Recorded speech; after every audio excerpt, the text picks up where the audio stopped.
କ୍ଷିତିରେ କାଞ୍ଚନ ନଗର ସର୍ବଧାର ପୂଜ୍ୟ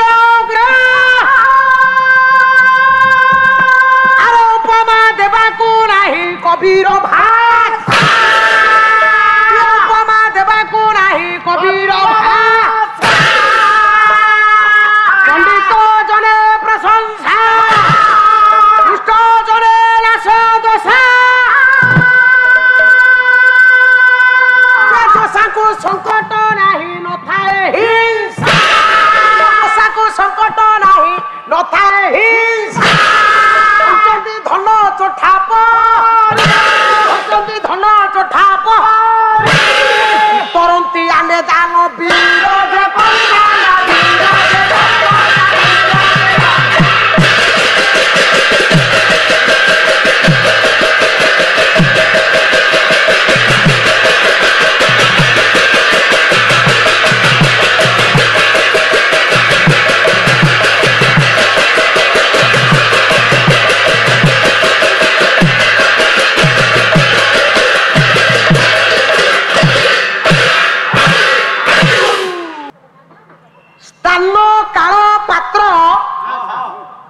তিনিটা জিনিসর সমিশ্রণ গোটে বিশ্বর প্রারম্ভ হুয়ে যে কোনসি বিষয় আপন করিবাকু যাতি আজ্ঞা সেতিরে বাপা কোন থিবো না স্থান কাল পাত্র স্থান কোউঠি আউ কাল বলে যুগ কোন আউ আপন মানকর পাত্র কিয়ে आपण मानकर काल होची सत्य काल बा सत्य जुग आज्ञा सत्य जुग रे हां स्थान कोठी आज्ञा स्थान को जगह ना आपण मानकर स्थान होची कांचनवती कटक आज्ञा स्थान होची कांचनवती कटक स्थान होची कांचनवती कटक आज्ञा आज्ञा पात्र पात्र की ना पात्र होचंती आपण मानकर गंधर्व राज जिमुत केतु ओहो राजा जिमुत केतु आज्ञा वर्तमान वृद्ध अवस्था पदार्पण करिसोंदी किंतु आज्ञा राज्य को से एमिति भाबरे पालन करिसोंदी अच्छा प्रजा मानको एमिति भाबरे पालन करंती प्रजा मानको निजर पुत्र होय आनंद मनरे पालन करंती राजा केमिति आज्ञा देखिबा टिके राजा केमिति आज्ञा हां राज्यटी भारी सुंदरिया राज्य हां राज्यटी केमिति आहेची मनोरमा राज्य केमिति आज्ञा संजय बाबू आज्ञा सा हमरी बराल बाबूंकर लेखनी निश्रुत बाणी गोटे पद गाइबी राग आज्ञा होची चोखी राग आद्यर प्रांतर आद्यर प्रांतर कोन या राग होची चोखी राज्यटी किमितिया मनोरमा हेची कले रसा मध्ये अति सार आरे रसा मध्ये अति सार रचिले सावित्री मोररे रसा मध्ये अति सार आरे रसा मध्ये अति सार रसा तळर पितळ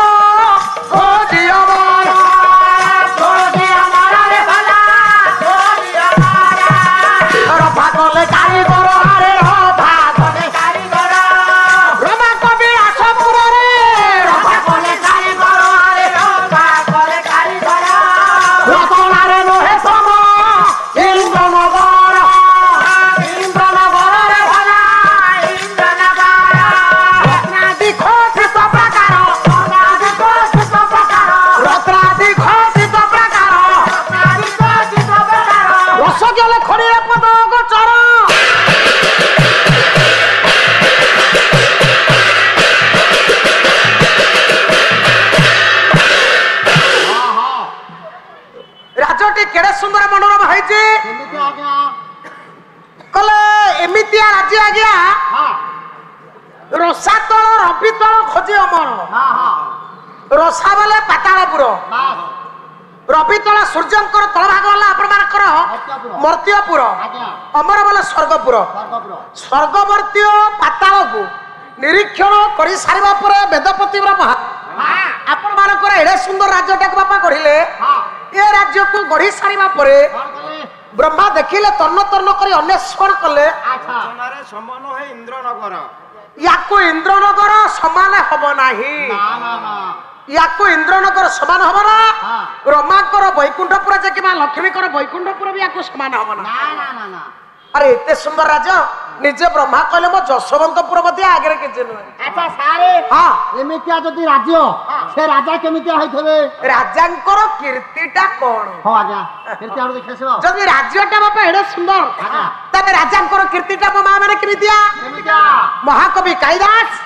आपनकर कीर्ति वर्णना गोटे पद लिखिले। हो आज्ञा राजांकर कीर्तिटा कोन थिला हां कहला वीरत्व कीर्ति बोली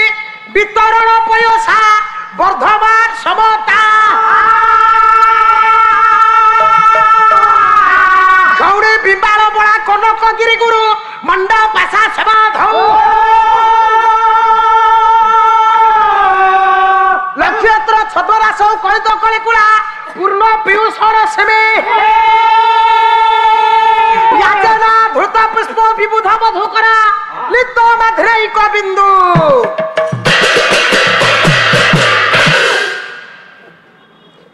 कल वीरत्व कीर्ति बोली वितरण पयसा वर्धमान समता मोर आज्ञामान राजांकर वीरत्व रूपक कीर्तिलता धीरे धीरे ऊर्ध्वगामी हे वर्धमान होउछ। राजांकर कीर्तिलता कीर्ति होछ गोटे लता। अच्छा सारे हक देखंतु लता हेले लता जदि लगेबाकू दिबा बास। प्रथमे गोटे मंदा दरकार सी उठिबाकू हेले लता टाना गछ नुह लता जदि जो लगा दिबो ताले सी उठिबा पई गोटे रंजा दरकार हेतले फल फूल होला कि नाही तापरे मंजी ए सब जिनिस न हेले तापरे पानी ए सब जिनिस जदि न आसीबो ताले गछुटी लगा हबो केमिति वाह सोर हां जदि राजांकर कीर्तिटा होची वीरत्व कीर्ति गोटे लता अच्छा ताले लताटा बापा लगेबा पई हेले हां सर्वप्रथमे गोटे मंदा दरकार मंदा मंदा अबे मंदाटी सिना कले बापा गछटी लगेबा ना लताटी लगेबा मंदाटा के मंदा के सारे ना मंदा हेले पृथ्वी हां पृथ्वी हेला मंदा पृथ्वी रूपक मंदारे राजांकर वीरत्व रूपक कीर्तिलता लगा गला जो गछ लगा हुए पानी न देले मंदारे ये गजा उठिबोनी नाही तले पानी किए ठेला अबे पानी पानी के ना वितरण पयसा राजांकर क्या दान रूपक जल रे वीरत्व कीर्तिलता आज बढ़िबा पाई लागिला। सारे कोवाडे उठिला ऊपर को उठिला ना तळु को गला अरे ऊर्ध्व वर्धमान होला परा अच्छा सारे वर्धमान होला ऊर्ध्वगामी होला आपण तो कहिना ती रंजा काई एठे रंजा कोडे गला से राज्य रे थिबा पहाड़ राजांकर वीरत्व कीर्तिलतार रंजा अच्छा सारे हां जदि ऊपर को गला हां ताले तेरे फूल फल होला कि नाही देखिबा अरे से तो वर्धमान होला ऊर्ध्वमुखी वर्धमान हेछ ना हां स्वर्गपुर जे राजांकर कीर्तिटा जी व्यापी छी बस स्वर्गपुर रे आज्ञा उदीयमान नक्षत्र हले कढ़ बस चंद्रमा होची फूल हां हेलु हां जाईली राजांकर कीर्तिटा होची एडे सुंदर अच्छा जदि कीर्ति एमितिया राज्य एमितिया राजांकर दानपणटा मो माँ बापा माने किमितिया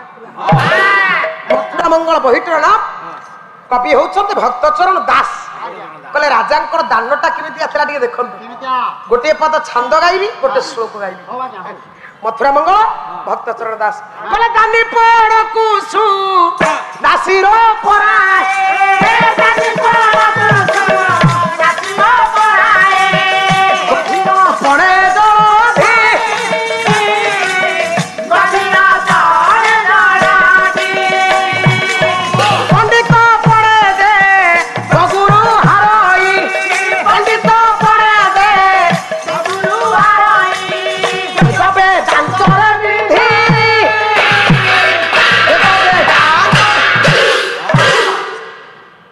राजांकर दान पड़क आज्ञा देवराज इंद्र समान हेले रे ना ना किते जानी तांकर ममतार गभीर पड़क समुद्र समान हेला ना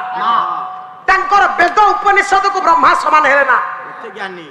तांकर पांडित्य पड़क देवगुरु बृहस्पति मध्य सरी हेले नाही केते महान व्यक्तित्वर प्रतिभा होछन राजा गंधर्वराज आज्ञा आज्ञा धीरे धीरे राजा वृद्ध हो गले हां एकमात्र संतान हां रानी नाम होचे मंदाकिनी आज्ञा पुअटीर नाम होचे जिमुत बाहन तो बहान ये विचार कले हां हां स्थिर कले याकर स्थिर होला कोन हां ना पुओ को राज्य भार देई हां मु टिके बानप्रस्थ आचरण करबी रानी मंदाकिनी को सागर नै हां ए राज्य भार बापा कहा पकर अर्पण करबे का बखरे ए राज्य भारटा को कहा पाखर अर्पण करिवे ना तांकर एकमात्र पुत्र जीमुत वाहन को हस्तर अर्पण करी दायित्व को न्यस्त करी ये उभय स्वामी स्त्री बानप्रस्थ आचरण करिवे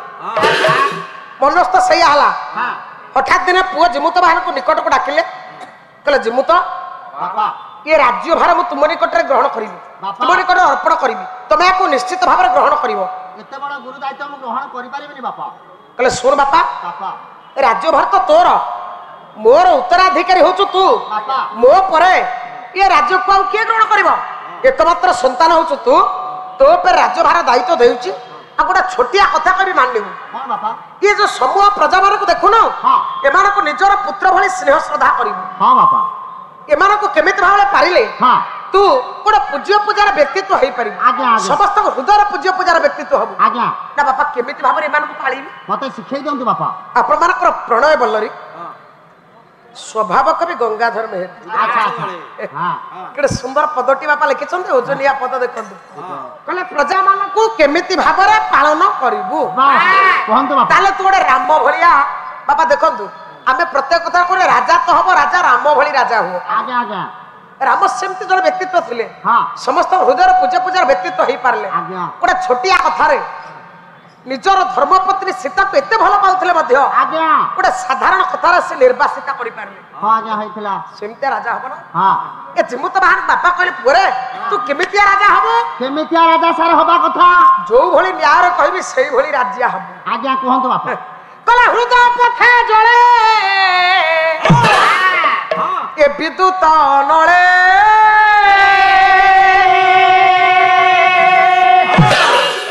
जल दाने घनवा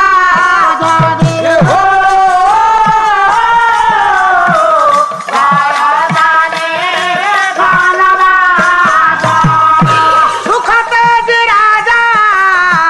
पालोए परजा सुखते जी राजा पालोए परजा एबे से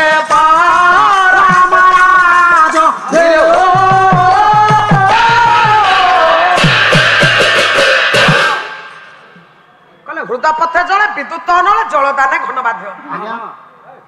भूपृष्ठ बापा वर्षा होची आज्ञा केते घड़घड़ी बिजुली को खाई हां मर्मा हाथ होउनी ना करंट करा हाथ खाउची खाउची किंतु प्राणी जगतर मंगल पाई वर्षा होची आज्ञा आज्ञा से हमको जलदान करूची ना हां आज्ञा केते विद्युत रे आघात खाउची केते घड़घड़ी खाउची हां ये कष्ट को सही मध्य से प्राणी जगतर मंगल पाई भूपृष्ठ रे वर्षा होची हो आज्ञा पानी होची हम टिके पानी पाउछ धरित्री शस्य श्यामलामय होची हां आज्ञा सेही रे सुख तेजी राजा पालो पर जाते बेसे तोर प्रत्येक सुख स्वाच्छंद को आज्ञा प्रच्छद पटर पकेई प्रजा मानकर दुखरे दुखेबा उचित आ सुनु हां बापा तोर जदि लक्ष्य भ्रष्ट हेइ जीव ना बाबा हां तू तळे पड़ी जीव रे प्रजा मानक निकट न्यून हेइ जीव तपस्विनी आपण मानकर स्वभाव कवि गंगाधर मेहर तपस्विनी रे लिखि देगी जाय नाहंती कोन कहिले कले स्वर्ग निसणी रा सबुर दसिरस राजपद भूमंडल हेले लक्ष्य भ्रष्ट पड़ी हुए राष्ट्र नृपति गभीर धरे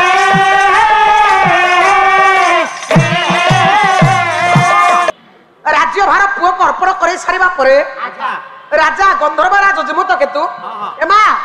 निज स्त्री मंदाकिनी को सागर बानप्रस्थ आचरण करबा पई गले बानप्रस्थ पळैले पुओ जते बारण कला बापा को बापा मानलेनी ना वर्तमान बानप्रस्थर बयस ए बयस राज्य भार को मु ग्रहण करिवि किछि दिन राज्य को बापा पालिला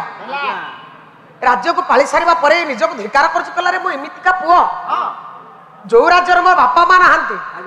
से राज्य बंचिबा मोर सत धिक जो राज्य बापा माँ भली देवादेवी नाहंती तांकर पादसेवा नाही से राज्य मो राजा मोर मूल्य बढ़िबो मूल्य केबे वर्धमान हबो ए राज्य जो जगह बापा माँ नाहंती से राज्य को त्याग करिबि ए राज्य को कहा स्तर बापा अर्पण करेला ना मनस्थ करी चिंता करी ए राज्य को आत्रेय महामंत्री को हस्तर अर्पण करी ये बाप मांकर पाद सेवा करबा पई गला काहे की ना राज सिंहासन राजपद अभिषिक्त हो सारिबा परे ये दिन राज सिंहासन बसी निजको प्रश्न कला गाइबी आज्ञा गोटे श्लोक आपण मानकर बहिटर नाम है नागानंद कवि होउछन्ति आपण मानकर हर्षवर्धन नागानंद हर्षवर्धन कौन आज्ञा लिखिले 4-5 श्लोक गाउछ कला तिष्ठन भाति पितु पुरा भवि जोता सिंहासन की तो था जब तो संभाइयो तो सुकंद चरणे तत्वस्यन्ति राजंके केगे भुगत भुवन त्रय भुक्ताति जागुरो आयासा खलु राज्य अवस्थित पुरतस्ताति कश्चित् गुण बसिछि दिन जीवित महान राज्य बसिछि सिंहासन पर कला तिष्ठन भाती तिष्ठन बोले छिड़ा हवा बापांकर पाद पाखरे प्रजा सदृश छिड़ा होई मु जेतिकी आनंद अनुभव करुथली वर्तमान राजा है मध्य मो जीवन रे सेतिकी आनंद नाही ये राज्यभार पर नहे याकु आर्त्रेय महामंत्री को हस्तर देई ये वानप्रस्थ आचरण कले जाउछन्ति आज्ञा वानप्रस्थ बापा माँ तो खोजे ना जंगल भितर प्रवेश कर जीवित महान जंगल भितर प्रवेश करने समय बापा माँ संधान को से पाई पारि ना जंगल सारा परिभ्रमण कर पुणी अन्वेषण करेंगे बापा माँ कौ जगार अच्छा ये अन्वेषण व्यस्त रोचे जीवित महान ये जड़े ससम्मान को दवाई ये जड़े सुपुत्र को संबर्धना दवाई कौन कले ना जंगल रे अनेक वृक्षलता पशुपक्षी आज्ञा ससम्मान सहित अभिवादन जनइले तृतीय दिन हला पाला गोटे जंगल वर्णना है युवराज जाउछन्ति जंगल भितर गोटे राज्य जंगल वर्णना जंगलटा केमितिया हैछि आ युवराज को कोन जनइले आज्ञा जंगल अभिवादन हम टिके देखिबा महाकवि कालिदास रघुवंशम द्वितीय स्वर्ग बापा गोटे पद श्लोक गाई जंगल आपण मानकर राजकुमार की अभिवादन जनइले कले मरुत प्रयुक्ताश्च मरुत सखाभ्यम तमर्च्य भारत अभिवर्तमान अबा किरण बाललता प्रसुणई राचार लाजैरिब पौर कन्या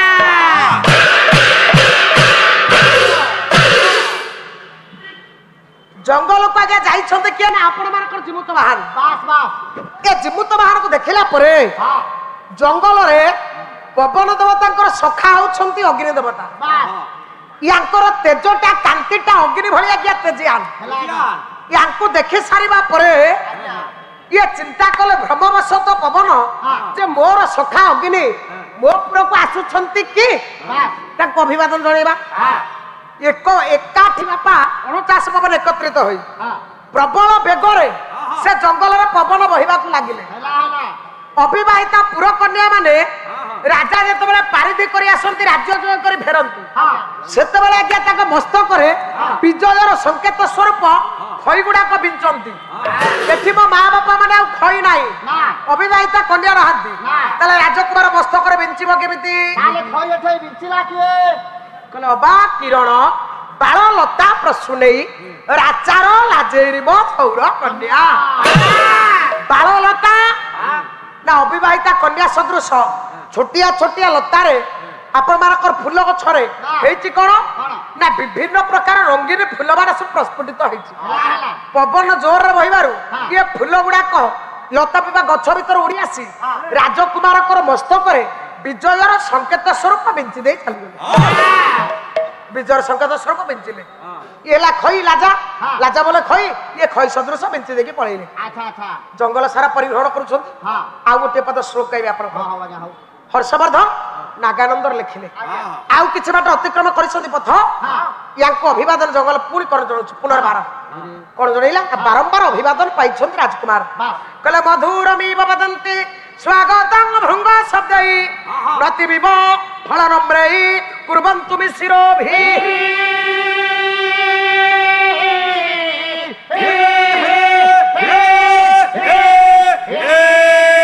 ददत्रैवार्घ्य पुष्प वृष्टि किरंत कथौन सपर्ज्या शिक्षित साखिनपि से जंगल आज्ञा किछि बाट अतिक्रम कर सारिबा परे मधुर मीप बदनती स्वागतं भृंग शब्देई मधुर कंठरे भृंग बोले भ्रमर माने गुणुगुण नाद करी राजकुमार मस्त कर्ण पाखरे चतुर्पार्श्व घुरी बुली गीत गाइले बा जस गुड़ाक गाइले आउ हला कोन ना फूल फळा वृक्ष राजी मान नम्रती गुणीना जनाहा नम्रती फळीना वृक्ष गुणी ज्ञानी विवेक जे से सब बेले नम्र आ जो गछर बापा फल आसे से गछटा भाराक्रांत हो जाए से गछटा ऊपर सीधा छिड़ा हुए कि से गछटा आपे आपे लई जाए तेणु ए गछटा फलर भाराक्रांत रे लई जाई नाही जे राजकुमार को अभिवादन जणैबा पारी ये फूल फल वृक्षराजी माने आंकु आज अभिवादन जणैबा पाई चामर सदृश ढांकी रहिला राजकुमार विचार कले ए जंगल में केते समय एमती परिभ्रमण करिवि बापा मांकर अनुसंधान करू करू गोटे पद ओडिया नारी कवि अपर्णा बहिटर नामरा सुधन्ना इंदुमती जंगल रे सूर्यंकर उत्तप्त किरण रक्षा पाइबा पई आंक मस्तक परे वृक्षराजी माने कोन कोन करूछन जाबा देखिबा सुंदर पद सुन कले बट चल दळ आदि महिरु हगण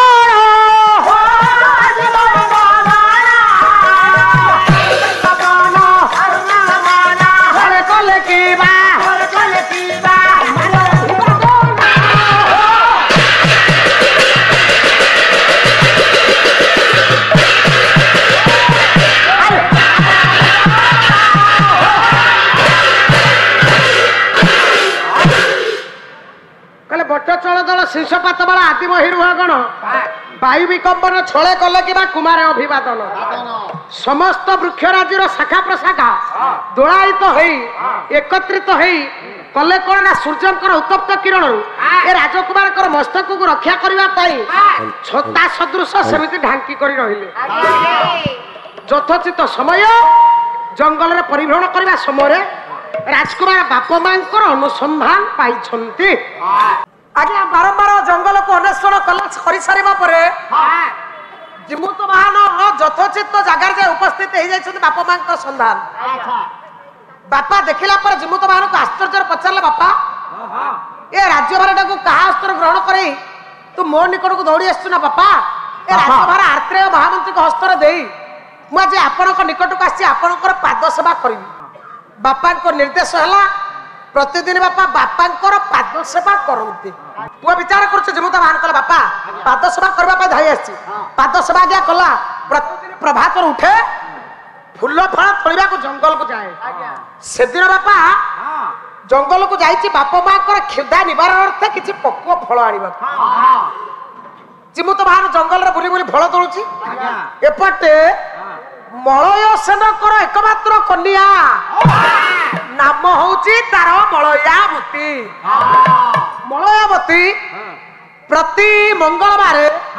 वनदेवी को पूजा करने को जंगल भीतर बापा जाए जंगल वनदेवी मंदिर ये माँ वनदेवी को पूजा करने को जंगल को जाए मलय सेनकर एकमात्र दुहिता भाई मित्राबसु भौणी मलयावती सखी मान गहन बापा राजप्रासाद आसी कौशिक ऋषि आश्रम पाठ पढ़ी पालिता कन्या कौशिक ऋषि आश्रम आसी पालिता कन्या आज कौन पूजा करने को जीवानी ना कौन 5 वर्ष बयस कौशिक ऋषि मलयावती को अति आनंद सहित जत्न सहित लालन पालन करी आज प्राप्त बयस्कार परिणत कर सब विद्यार पारंगम कन्याटा केमिति पाली कला पाइले कोती जतने रती कन्या रतना पाइले कोती जतने रती कन्या रतना कथा काले अंग मंडला रे बाबा दावाना कथा काले अंग मंडला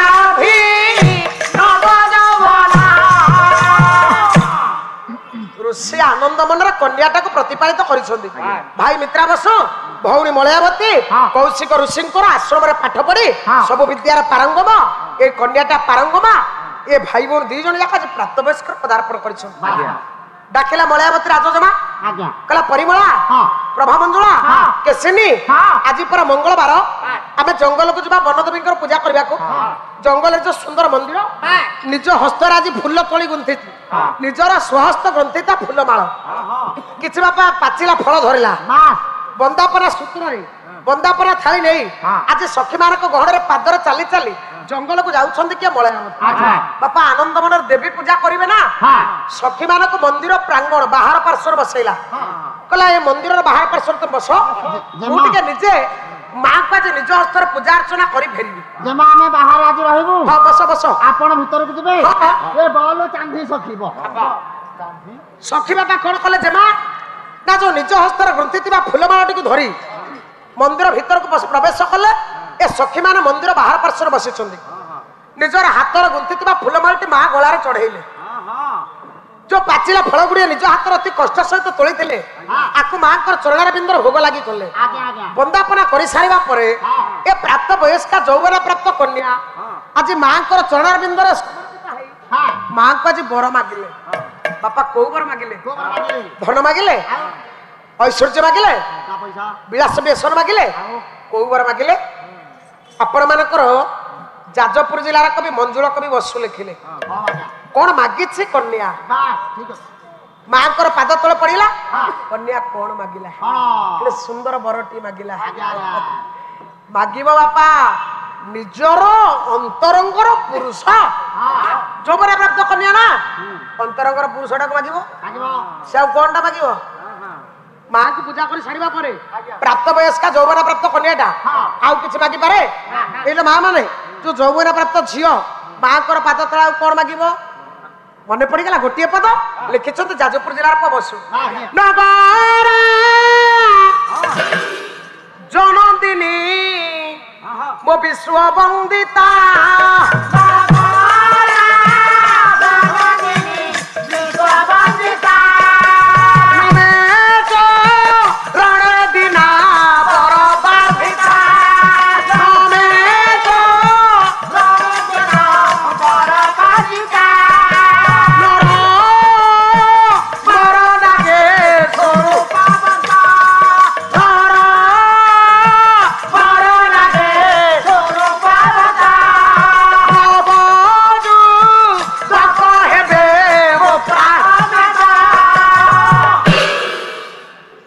कन्याटी मोर ज्ञानी गुणी माने कौन मागिला मामा कहला नगराज नंदिनी विश्व वंदिता नमे चरण दिना बर प्रार्थिता मागिला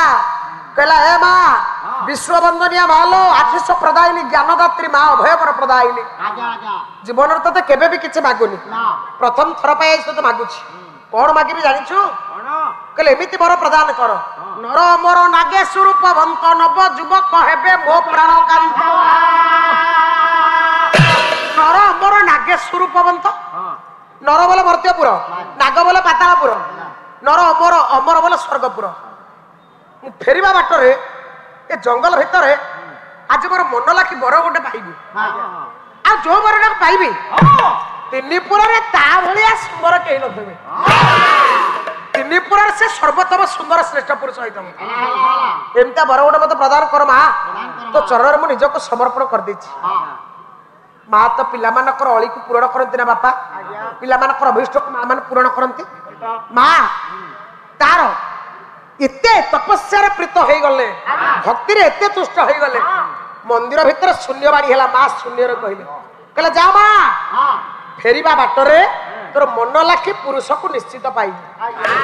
कहला निश्चित पाइबू सहसा विद्याधर चक्रवर्ती रे अभिनय पाइबू बर कवि रे कहला सहसा विद्याधर चक्रवर्ती रे सविनय पाइबू बर कति रे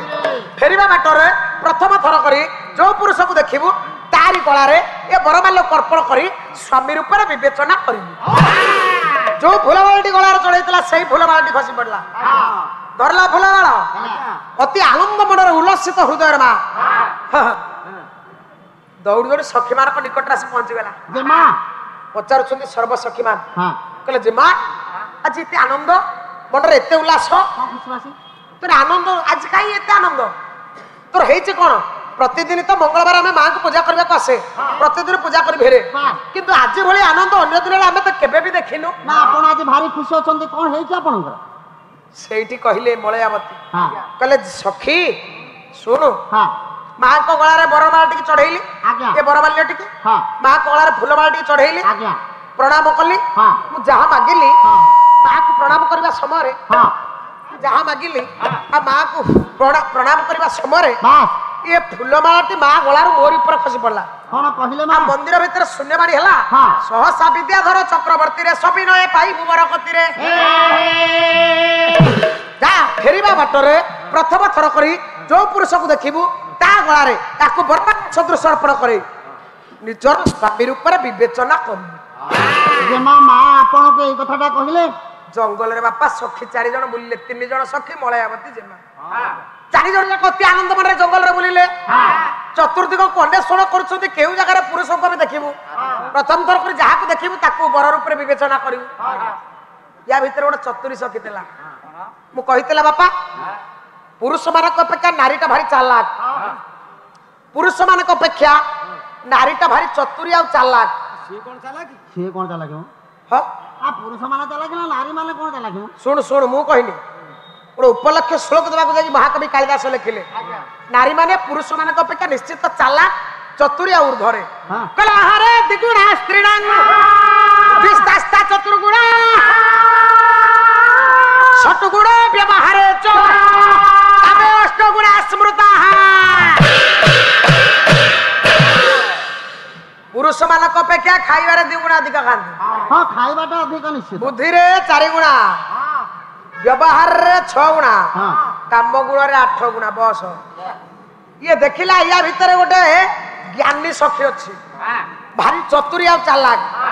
ता नाम की होची परिमला एते चालाक आ चतुरी सखी है बापा कहला फेरिबा बाटर जहा को देखिबो हां ता गला रे बरणमाला अर्पण करी याको स्वामी रूप रे विवेचना करिवो मां मंदिर रे शून्यवाणी कले ठीक अछि बापा ये तो चतुर्दिगर परिभ्रमण करूछन्ती जंगल सारा 4 जण जाक नारी एपटे आगे मु कहितली ना गंधर्वराज जिमुत केतुंकर पुआ जिमुत बाहन पाचिला फल गुड़िए तोली आज आनंद मन जंगल प्रत्यावर्तन करुछन्ती बाप मां निकट को पादर नुपुरर रुमुझुमु शब्द मलयावती सखी मानक सहित जाउछन्ती जिमुत बाहन गोटे वृक्ष तले छिड़ाई आंकु टिके दूरदृष्टि रे चाहिला कहला झियो गुड़ा आंक संगे कोन से अंग रखी आसी नांती की एते बड़ जंगल रे एकाकी बुलुछन्ती जंगल भीतर हिंस्र जंतु अछन्ती एमानक कोन भय नाही की 4 जण जाक झियो नव जौवना कन्या ये कोन जंगल रे एकाकी बुलुछन्ती आंक संगे कोन से पुरुष आसी नांती की झियो गुरा कोन बोलुछन्ती प्रॉपर्टी कना सुन अंग रखी माने आसी नांती की बापा चतुर्दिग को देखिला केही नाही जिमुत बाहन कहिला कहला मझिरे जो जनक जाउची ये जनक बोधुए कौन से राज्यर राजकुमारी कहीं ना सखी बेले राज जेमा होई चिठिया तारा गुण मध्य जेने चंद्र उदिया ये 3 जण याक जदि नक्षत्र होंती यांको भितर चंद्र भली सदृश बा चंद्र भली वर्धमान देखा जाउछन्ती के ना आपण मानकर मलय सेनकर एकमात्र कन्या मलयावती कहला कौन से राज्यर राजकुमारी की आको देखुची जिमुत बाहन कहला केड़े सुंदर छियोटा मा किंतु एमिति आदर्शवान पुआ बापा सिए बाप मांकर बिना निर्देश से कहा विवाह करि परिबोनी कहा भाबी स्त्री रूप ग्रहण करि परिबो नाही हेले भी नारीटा एडे सुंदर याको देखिले पुरुष माने टिके कोणे की चाहंती मलयावती ना एडे सुंदरी नारी आको देखी जिमुत बाहन टिके चाहिले आको देखि कोन भाबिले जिमुत बाहन कोन भाबिले सारे संजय बाबू आज्ञा सा गोटे पद गाइबी पणिकिया मालिका ओहो पणिकिया मालिका सारे आज गाइबी बापा आज पणिकिया मालिका मां माने गाइबी हां को पणिकिया मालिका को पणिकिया मालिका सारे 3 को पणिकिया गाइबी आसी 3 को पणिकिया गाइबी हां बहुत वर्ष तळे तृतीय रे पाठ पढला बेले द्वितीय रे पाठ पढले पणिका पढतले हां एरा मने नाही आज मने पकेबे हां बापा आज पणिकिया मालिका गाइबी जो पणिकिया मालिका गाइबी से होची 3 को पणिकिया हरण गुणन मिश्रण फेडाण हबो ये झियोटा को देखि जिमुत बाहन भाबिबे ता देहर अर्थ आसीबो ଓହୋ ଜିମୁତ ବାହନ ଦେଖିକି ସୁନ୍ଦର କି ଭାବିବେ ହଁ ইয়ার অর্থ আসিব পণিকা মালিকা আসিব ତିନିକ ପଣିକିଆ ମୋ ଭାଇମାନେ ଶିକ୍ଷିତ ଯୁଗର ଭାଇମାନେ ଟିକେ ଗଣନ୍ତୁ আচ্ছা হও আজ্ঞা ସବୁ ଆସିବ ଝିଅ ଦେହର ଅର୍ଥ ଆସିବ হও হও ଜିମୁତ ବାହନ ଦେଖି ଭାବୁଛି କାହାକୁ ନା ମଳୟ ଅବଧି আচ্ছা হও କହିଲା କେଡେ ସୁନ୍ଦରିଆ ଝିଅଟା ମୋ ତିନିକେ ପୁରେ ନାହିଁ ସୁଷମା ଆଲୋ ଶୋଭାଙ୍ଗୀର ତିନିକେ ପୁରେ ନାହିଁ ସୁଷମା ଶୋଭାଙ୍ଗୀର ତିନି ଦୁଗୁଣେ ଟପ ଘିର ରାତି କଦେବେ ନା ଦରେ ଶୋଭାଙ୍ଗୀର ତିନିକେ ପୁରେ ନାହିଁ ସୁଷମା ଶୋଭାଙ୍ଗୀର କହିଲେ ତିନିକେ ପୁରେ ନାହିଁ ସୁଷମା ଶୋଭାଙ୍ଗୀର আচ্ছা ତିନିକେ ତିନି ପୁରରେ ସ୍ୱର୍ଗମର୍ତ୍ତ୍ୟ ପାତାଳ ବାପା ଅର୍ଥ ଆସିବ ତିନି ପୁରରେ ସୁଷମା ସୁ ବୋଲେ ଉତ୍ତମ ସମା ବୋଲେ ୟା ସମ ନାରୀ ଗୋଟେ ଆମେ ଜୀବନରେ କେବେ ବି ମୁଁ ଦେଖିନି ୟା ଭଳିଆ ନାରୀ ଜଣେ ଦେଖିନି ତିନି ପୁରରେ নাই ତିନି କଣ ଗଲା ତିନି ଦୁଗୁଣେ ଟକ ଦେଖି ରସିକେ ଦେବେ ନଜର ତିନି ଦୁଗୁଣେ ଛଅ ପାଖରେ ବାପା ଟକ ଶବ୍ଦକୁ ଯୋଡ଼ିଲେ କହିଲା ୟାର ଛଟକକୁ ଦେଖିଲେ ୟା ପ୍ରତି ପ୍ରତ୍ୟେକ ରସିକ ପୁରୁଷ ମାନେ ନଜର ବାଢିବେ ଅର୍ଥ ଆଇଲା ପଣିକିଆ ମାଳିକାର ସଂଖ୍ୟା ବି ଆଇଲା আচ্ছা হও ତିନି ଦୁଗୁଣେ ପଳେଇଲା ଆସିବ ତିନି ତିରି କହିଲେ ତିନି ତିରି ବିନା ବର ଇଏ 300 ଊର୍ଧ୍ୱ ବିଚାର ତିନି ପଞ୍ଚା ଏକ ବହି ତିନି ପଞ୍ଚା ଏକ ଆଲୋ 300 ବିଭାଗ ନେତ୍ର ଯାହାର ବହିରେ ବେଶିଛି ଶୋଭାଙ୍ଗୀର ତିନିକେ ପୁରେ ନାହିଁ କହିଲେ ତିନି ତିରି ନ ପାଖରେ ବିନା ଶବ୍ଦ ଯୋଡ଼ିଲେ ନାରୀ କି ବାପା କଣ କୁହାଯାଏ ନବୀନା ଲଳନା ହେମାଙ୍ଗୀ ମୃଗାକ୍ଷୀ ବୋଲି ସମ୍ବୋଧନ କରାଯାଏ ତିନି ତିରି ବିନା ବର ହେ ନବୀନା ବର ବୋଲେ ଶ୍ରେଷ୍ଠ କହିଲେ ହେ ଶ୍ରେଷ୍ଠ ନବୀନା আচ্ছা ୟା ବୟସଟା କେତେ কেতে ଇଏ କଣ ୟାର ନିଜର ପରିବାର ଅଂଶ ଲୋକ ଯେ ଇଏ ବୟସ ଜାଣିବ না ଇଏ କଣ ୟାର ଜନ୍ମଦାତା କି ଜନ୍ମଦାତ୍ରୀ নাই নকইলে কেন জানি ଇଏ କଣ ତାର ଭାଇ ବନ୍ଧୁ କୁଟୁମ୍ବ না ବୟସଟା ଜାଣିବ ବାପା କେମିତି কেমিতি ନା ଗୋଟେ ଝିଅକୁ କିମ୍ବା ଗୋଟେ ପୁଅକୁ ଦେଖିଲେ ହଁ। ଆନୁମାନିକ ଢଙ୍ଗରେ ତାର ବୟସ କଳନା କରାଯାଏ হ্যাঁ କହିଲେ ଝିଅର ବୟସଟା କେତେ ନା 300 ଊର୍ଧ୍ୱ ବିଚାର 300 ଊର୍ଧ୍ୱ ବୋଲେ କେତେ ନା 3 ଚଉ 12 12 ଊର୍ଧ୍ୱ 3 ପଞ୍ଚା ଏକ ବୟସ ୟାର 3 ପଞ୍ଚା ଏକ ମିଶାଇଲେ ଏ ଝିଅଟାର ବୟସ ବୋଧହୁଏ 16 ବର୍ଷ ହେଇଥିବ ଏ ଝିଅଟାର ବୟସ ବାପା ନିଶ୍ଚିତ ଭାବରେ 16 ହେଇଥିବ দেখো ତା ଢଙ୍ଗର ଜଣା ପଡୁଛି 16 ବୟସଟା 300 ବିଭାଗ 3 ବିୟୋଗ କର 318 କୁ 3 ରେ ବିଭାଗ କଲେ ହରିଲେ 6 ରୁ 3 ବିୟୋଗ କଲେ ଫେଡ଼ିଲେ ନେତ୍ର କାହାର ତାଙ୍କର ଶତ୍ରୁ କିଏ ତମ ଘର ମୂଳ ওহো সে পরা তোমার কোন হেতে ঘর কথা ঘর কথা ওরা কোন କାଇଁ ଭଲ ଭଲ ମଝିରେ ହଉଛୁ না ঘর কথা কোন ওরা কই ଆରେ ଶିବଙ୍କର ଶତ୍ରୁ ହଉଛନ୍ତି କନ୍ଦର୍ପ ପେଶିଛି କୁସୁମ ସର କନ୍ଦର୍ପ ଫୁଲ ସର ମାରିଛି ନିଶ୍ଚିତ ଭାବରେ ମୁଁ ୟା ପ୍ରତି ଅନୁପ୍ରାଣିତ କିନ୍ତୁ ବାପ ମାଙ୍କର ବିନା ନିର୍ଦ୍ଦେଶରେ ଆକୁ ମୁଁ ଗ୍ରହଣ କରିପାରିବି ନାହିଁ ମୁଁ ୟା ପ୍ରତି ଅନୁପ୍ରାଣିତ ମୋ ମନ ୟାକୁ ଚାହୁଁଛି ହେଲେ ବାପ ମାଙ୍କର ମୋ ପ୍ରତି ନିର୍ଦ୍ଦେଶ ନାହିଁ না না ୟା ବିଷୟରେ ମୁଁ କିଛି ଜାଣି ନାହିଁ ଗଲା 300 ଆସିବ 3 ସତା ଗଲା 3 ସତା 16 ଚିହ୍ନ 3 ଅଷ୍ଟା ଏକ ପ୍ରକୃତିକେ କରିବ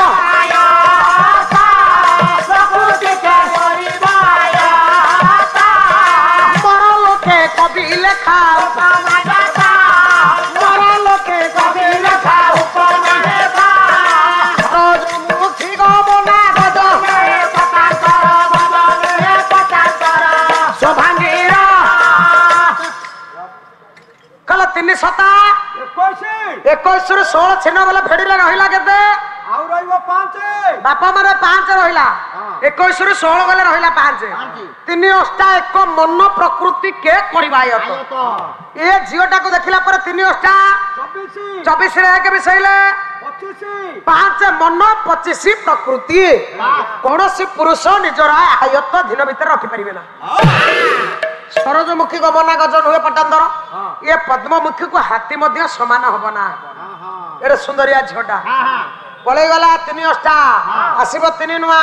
कहले 3 नुआ बल्लभी प्रतिमा की यार छवि 3 दशा जाए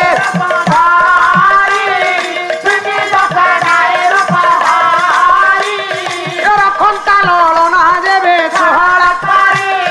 रखंता ललना देवे 3 नुआ बल्लभी प्रतिमा की यार छवि हे मोर ज्ञानी गुणी मान महामान 3 नुआ बल्लभी 3 नुआ 27 भागन देखंतु 3 नुआ 27 3 दशा जाय रूप धरी 27 अर्थ करबा 3 नुआ 27 जदि ए झियो संगे मोर विभागर प्रस्तावटा पड़ंदा मु जदि याकू ग्रहण करिनियंती ताले ईश्वर अर्थात शिव तांकर बल्लभी जे कि स्त्री माने पार्वती आम जोड़ीटा शिव पार्वती भली जमंता जदि मु याकू ग्रहण करंती जदि ये मते स्वामी रूप ग्रहण करंता किंतु बापा मां को निर्देशन में को ग्रहण कर पारिबि नाही या विषय मु कोनसी जानिनी गाथा भी संग्रह करनी 3 नुआ बल्लभी पळैला 3 दशा जाय रूप धरी 3 दशा 30 वर्ष बयस पर्यंत ए नारीटा रखंता ललना देवे सोहळ परी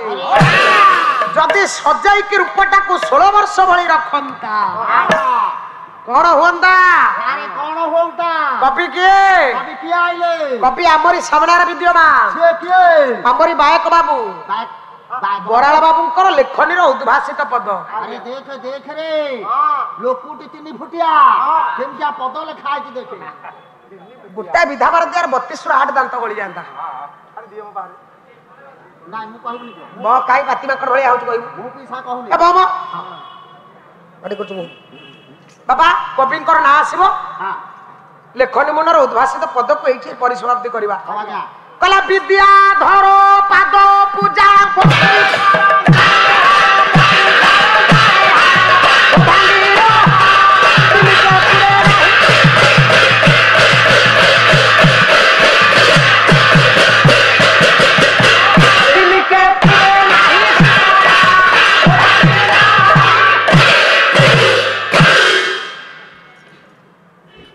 बापा जिमुत बाहन झीटा देखी भाविला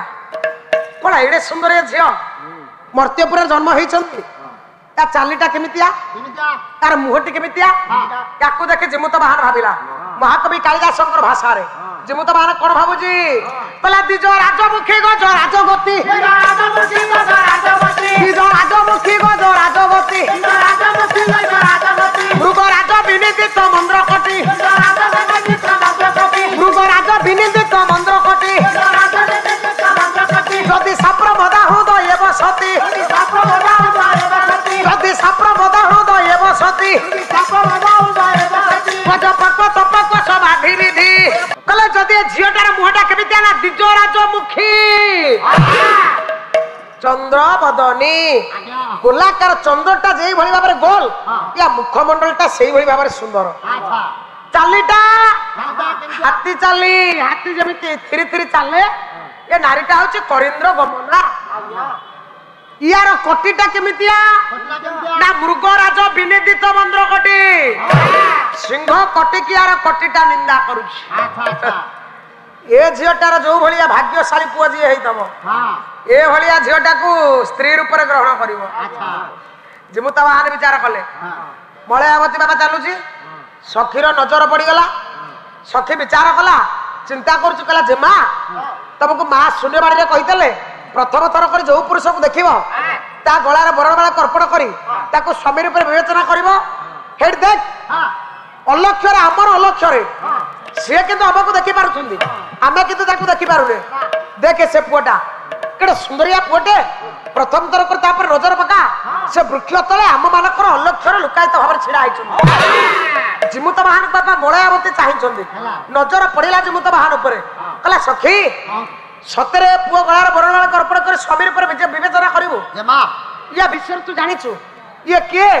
अन्य जन सखी प्रश्न पचारला अन्य जन सखी प्रश्न पचारला चिंता कला कहला जदि ये कोनसी नीच जातिर होई थांती याको जाति वर्ण धर्म विषय तुम किसी जानिछ ताले तुमे केमिति बड़ बाले को अर्पण करिवो तुमे तो जने राज जेमा ये तुम जाति जानिनो धर्म कोन जानिनो आकु तुमे केमिति पुरुष रूप वर्ण करिवो अन्य जने सखी बापा बुझौछ जेमा को हां कहला जानिछ ଆପଣ ଟିକେ ଅପେକ୍ଷା କରନ୍ତୁ। ସେଇଠି ମଳୟାବତୀ ରାଜଜମା କହୁଛି ହଁ ଏତେ ବିଭୋର ହେଇଯାଇଛି ଏ ପୁରୁଷ ଉପରେ ଯେ କହିଲା ସଖୀ ନଟବର ଧଳଙ୍କର ଭାଷାରେ ଆଜି ମଉସା ଆମର କହିନଥିଲେ ଟିକେ ନଟବର ଧଳଙ୍କର ଗାଇବ ଗୋଟେ ପଦ ନଟବର ଧଳଙ୍କର ଗାଉଛି କହିଲା ସଖୀ କହିଲା ଯାଇ କହ ଯା ସଜନୀ ଲୋ କହିଲା ଏ ସଜନୀ ଯାଇ କହ ଯା ସଜନୀ ଲୋ ପରିବେ କିସ ରସିକ ରାଜା ଯାଇ କହ ଯା ସଜନୀ ଲୋ ପରିବେ କିସ ରସିକ ରାଜା ଯାଇ କହ ଯା ସଜନୀ ଲୋ କହିଲା ଯଦି ଇଏ ଯେଉଁ ଜାତିର ହୁଅନ୍ତୁ ମତେ ସ୍ତ୍ରୀ ରୂପରେ ବରଣ କରିବେ କି ନା ତୁ ଟିକେ ଭଲ କରି ଯାଇ ପଚାରେ ଆଲୋ ଯାରା ଅରି ଶୁଣୁ ପେସି ଫୁଲ ଧନୁ ଯାରା ଅରି ଶୁଣୁ ପେସି ଫୁଲ ଧନୁ ଯାରା ଅରି ଶୁଣୁ ପେସି ଫୁଲ ଧନୁ ଯାରା ଅରି ଶୁଣୁ ପେସି ଫୁଲ ଧନୁ ନାସିବେ ମୋର କଲିଜା ଯାଇ କହ ଯା ସଜନୀ ଲୋ ଧରିବେ କିଏ ରସିକ ରାଜା ଯାଇ କହ ଯା ସଜନୀ ଲୋ କହିଲା ମୁଁ ତ କହିବି ନା ଯାରା ଅରି ଶୁଣୁ যারা সবর হরি কে না ভগবান কৃষ্ণ নারায়ণ তাঙ্কর সুনু বল পুয় কে না কন্দর্প কন্দর্প পরা মতো ভুলবাণ মাইলানি কলা যা ধর পচারে না কোন পচারিবি যদি আরে জাতি গোত্র কিছু হেই থাকে সিনা বিবাহ করিবু কলা জাতি গোত্রে কাম নাই আলো জাতি গোত্র কুল নাহি তো মোহর হেলে হেউ বিশ্ব লজ্জা হেলে হেউ কলা জাতি গোত্র কুল নাহি তো মোহর হেলে হেউ বিশ্ব লজ্জা হেলে হেউ বিশ্ব লজ্জা জাতি গোত্র কুল নাহি তো মোহর হেলে হেউ বিশ্ব লজ্জা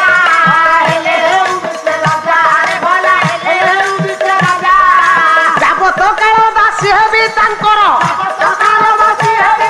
আলো যাবত কাল দাসী হেবি তাঙ্কর করুছি মোহর মজা যাই করিবে কিসের রসিক রাজা কলা যা তাঙ্কর জাতি গোত্র কুল ধর্ম বর্ণ নির্বিশেষরে তাকে মো অন্তরে স্বামীর স্থান দেই সারিছি সে যে জাতির হও মু তাকে নিশ্চিত ভাবে বিবাহ করিবি সখী বিচার কলা ইয়ে সিনা অন্য জনে সখী বাবা পচারুছি যে চতুরী সখী পরিমলা কলা আলো ইয়ে কাইকি অন্য জাতির হব কলা ভাল ভাবে দেখে ইয়ে কিয়ে না সে কিয়ে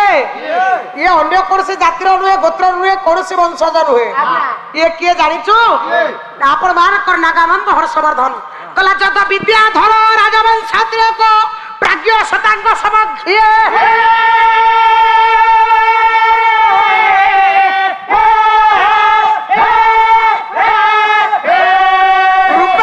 প্রতিমহ পরাক্রম ধন বিদ্বান বিনীত যুবা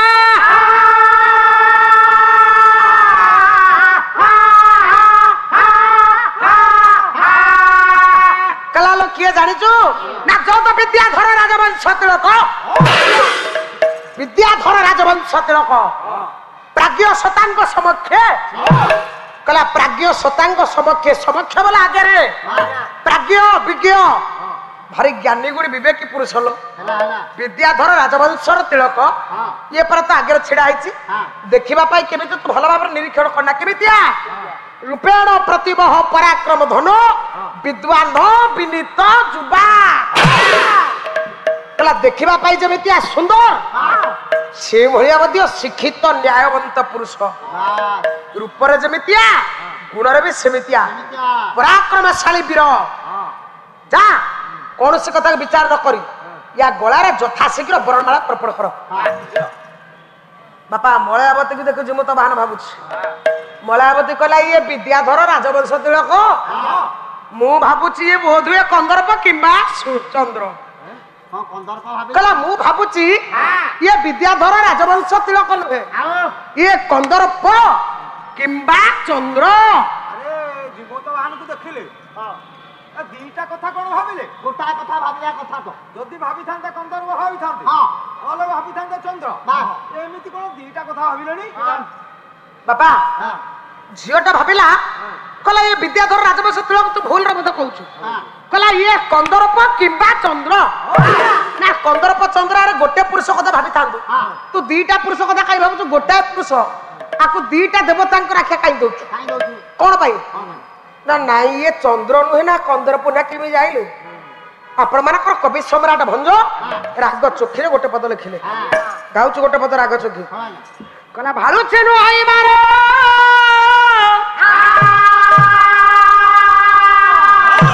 अच्छी फूल धनु नुहे प्रभा कर कही कलंका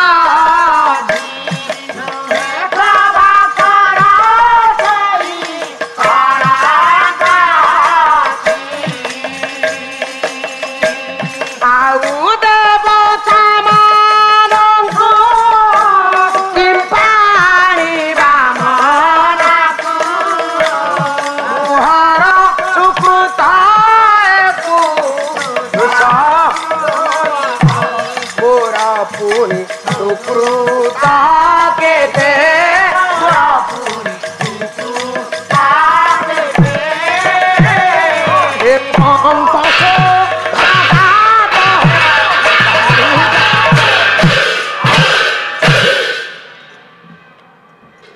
बाबा कहले दीटा है पारी थान देखे तो नुहे काई की नुहे ना भालुचे नुहई मारो अच्छे फूल धनुषर कहला ये मारो बोले कंदरप है थानते किंतु कंदरप नुहे काई की नुहे ना कंदरप हाथ गोटे फूल धनु अच्छे आंको हाथ फूल धनु नाही सुधाकर तही कलंक कहले ये सुधाकर बोले चंद्र नुहे काई की चंद्र नुहे ना मोर ज्ञानी गुणी माने मां माने चंद्र को पाखरे कलंक अछि कलंक नाही ये जड़ा निष्कलंक पुरुष या पाखरे कलंक नाही आउ देवता मानक किंपा आनिबा मन को मोहर सुकृत है पुरुष मोर पुरी सुकृत केते मन तो सभागत हेबार जगत कहले ये पुअटा मो पाई उपयुक्त जा बाबा चारि आखिर मिलन मलयावती जिमुत बाहन को देखुछन जिमुत बाहन मलयावती के देखुछन सखी जाय हाथ धरला कहला हम जिमा तुमको स्वामी रूप में विवेचना कलेनी हे राजपुत्र तुम याक भाबी पत्री रूप में ग्रहण करो काहे कि आज्ञा जेतबे चारि आखिर मिलन हेछि जजाति विमला राधानाथ लिखिले केडा सुंदर पदटी लिखि दे के जाई छन टिके मन रख कहला बदन दिदिति धरे जाई दांग मुख कला बोलता कुड़ीलता अंगे की सहसा लगी गला कहा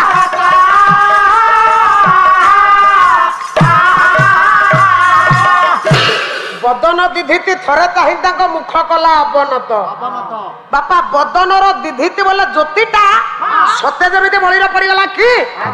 उभय को परिलक्षित करूछंदी प्रथम दर्शन मो मां जड़े पुआ को जड़े झियो भल पाइबा समय दर्शन करे उभय लज्जार बापा बदन को तलक पोती आज्ञा मामान जिमुत बहान आ झियर चारि आखिर मिलन उभय को भल पाई बसिले सखी कहले आको विवाह करिवो गळारे वरण बाल कर्पण कर ना मो बापा मां कर बिना निर्देश मो कौन से कन्या को स्त्री रूप वरण कर पारिबि नाही योग्यवान संतान ना नीतिवान आदर्शवान पुओ बाप मां कर बिना निर्देश रे केबे हले ए झियो को स्त्री रूप ग्रहण करि पारिबि नाही सखी निश्चित निर्देश बाप मां को द्वारा बाप मां खबर दिया जिवो बाप मां आसीबे तांको निर्देश रे तुम ए कन्या को ग्रहण करो ये तुमको स्वामी रूप विवेचना कर सारिছে माने अन्य कोनसी पुरुष को स्वामी रूप वर्ण कर पारिबो नाही बापा यार तो मन अछि मलयावती बा घरे एपटे मलयावती जो गळारे वर्णमाला काडू अर्पण करबा को जाउनते कौशिक ऋषि जोग माध्यम रे जानिले ए कन्या वर्ण देवी को पूजा करबा को जाई तो स्वेच्छा रे विवाह कर गोटे बर को वरण करूछि छोट बलिबा को पालिछि बालिता कन्या मलयसन निकट को खबर बाबा दिया गला मित्रावसु को जंगल को पठाइले यथा शीघ्र मित्रावसु मलयावती को डाकी आश्रम निकट आसी उपस्थित हो जा मित्रावसु जाई पहुंचले मलयावती को डाकिले कहले मारे गुरुंकर निर्देश नाही तू मन इच्छा यदि बरबाल्य दे स्वामी रूप विवेचना करू ताले गुरुंकर अभिशाप तो निकट पड़िबो आ गुरुंकर जदि अभिशाप हुए ताले तोर भविष्य अंधकारमय हे जिवो मलयावती भाई मित्रावसु पठाइछन्ते कौशिक ऋषि निज स्वेच्छा झियो तो विवाह कर पारिबो नाही ना बाप मां इच्छा अनुसार कन्या को कन्या दान करिबी जेतेबेले बापा एते कहिछि मित्रावसु बुझेइले कहले मारे गुरुंकर अभिशप्तर जीवनटा कोन होय जानिछु ମୃତ୍ୟୁଞ୍ଜୟ ରଥଙ୍କର ଗୋଟେ ଶ୍ଲୋକ ବାପା ମନେ ପଡିଯାଏ କହିଲେ ଏକା କ୍ଷର ପଦାର୍ଥର ଯୋ ଗୁରୁ ନାଭିମନ୍ୟତେ ସୁନାମ ଜଣି ତ୍ୱାଙ୍ଗତ୍ୱା ଚଣ୍ଡାଳ ସ୍ୱେପି ଯାୟତେ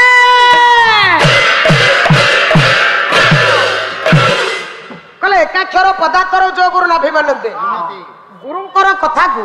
ଯୋଉ ଶିଷ୍ୟ ପିଲାମାନେ ଅବମାନନା କରନ୍ତି ସେମାନେ ବାପା ଜନ୍ମ ଜନ୍ମାନ୍ତର ପାଇଁ ନିଚ ଜନିରେ ଜନ୍ମ ଗ୍ରହଣ କରନ୍ତି ସେମାନେ ଚଣ୍ଡାଳ ଜନିରେ ଜନ୍ମ ଗ୍ରହଣ କରିବେ ଏ କଥାକୁ ମାନ ଏ ବରମାଲ୍ୟକୁ ଫେରେଇ ଦିଅ ମୋ ସାଙ୍ଗରେ ଆଶ୍ରମକୁ ଫେରିଆ ଗୁରୁଙ୍କ ନିକଟରେ ସତ୍ୟ କଥା କହିବୁ ତୋର ଦୋଷକୁ ମାନି ନେବୁ ତୁ ଯୋଉ ଅପରାଧ କରିବା ପାଇଁ ଯାଉଛୁ ଗୁରୁଙ୍କ ନିକଟରେ କ୍ଷମା ମାଗିବୁ ଝିଅ ତ ବରମାଲ୍ୟକୁ ବାପା ଅର୍ପଣ କରିଛି ଗଳାରେ କିନ୍ତୁ ଗୁରୁଙ୍କ ନିର୍ଦ୍ଦେଶକୁ ମାନିବାକୁ ପଡିବ ଗୋଟାଏ ପଟରେ ଗୁରୁଙ୍କ ନିର୍ଦ୍ଦେଶ ଅନ୍ୟ ପଟରେ ଭାବି ସ୍ୱାମୀ କାହାକୁ ଛାଡିବ ବାପା କାହାକୁ ଧରିବ ସେ ଚିନ୍ତା କରୁଛି ଯିବା ସମୟରେ କହିଦେଇ ଗଲା ମଳୟାବତୀ କହିଲା ହେ ଭାବି ସ୍ୱାମୀ ମନ ଭିତରେ ବରଣ କରିଥିବା ସ୍ୱାମୀ ମୋର ଅନ୍ତର ଭିତରେ ନିଜକୁ ପ୍ରଶ୍ନ କରୁଛି କହିଲା ଗୁରୁଙ୍କର ତ ନିର୍ଦ୍ଦେଶ ନାହିଁ ଗୁରୁଙ୍କର ଅଭିଶପ୍ତର ଜୀବନର ମୋର ଅନ୍ଧକାର ହେଇଯିବ କାହିଁକି ଗୁରୁଙ୍କର ଅଭିଶପ୍ତ ଜୀବନକୁ ମୁଁ ଭୋଗିବି ଅଭିଶାପ ପାଇବାକୁ ମୁଁ ଇଚ୍ଛା କରେ ନା ତବେ ଥାଅ ମୁଁ ଯାଉଛି କିନ୍ତୁ କଥା ଦେଇ ଯାଉଛି ଯଦି ଜୀବନରେ ବିବାହ କରେ ତାହେଲେ ତୁମ ବ୍ୟତିରେକ ଅନ୍ୟ କୌଣସି ପୁରୁଷକୁ ବିବାହ କରିବି ଆଜି ବ୍ରହ୍ମଚାରିଣୀ ହେଇଯିବି ପଛେ ତୁମ ବ୍ୟତୀତ ଅନ୍ୟ କୌଣସି ପୁରୁଷକୁ ଧରିବି ନାହିଁ କହିଦେଇକି ଯାଉଛି ବାପା ଗୋଟାଏ ପାଦ ସିନା ପଛକୁ ଯାଉଛି ଦି ପାଦ ଆଗକୁ ଆସୁଛି କଣ ଭାବୁଛି ମଳୟାବତୀ କହିଲା ଗଲେ ଚଳେ ନାହିଁ ପଦ ନ ଗଲେ ବିପଦ ଗଲେ ଚଳେ ନାହିଁ ପଦ ନ ଗଲେ ବିପଦ ବିବେକ ଲାଳସା ବୋଧେ ଲାଗିଗଲା ବାଦ ସେହିଠାରୁ ମଳୟାବତୀ ନିଜେ ଚିନ୍ତା କଲା କେଉଁ ପରି ଗୁରୁଙ୍କ ନିକଟକୁ ଯିବି ମୁହିଁ ଭଲା ଗୁରୁ କଥା ଯଦି ହବ ମାନନା କରିବି ସାରା ଜୀବନ ଅଭିଶପ୍ତ ଜୀବନ ଭୋଗିବି ହୋ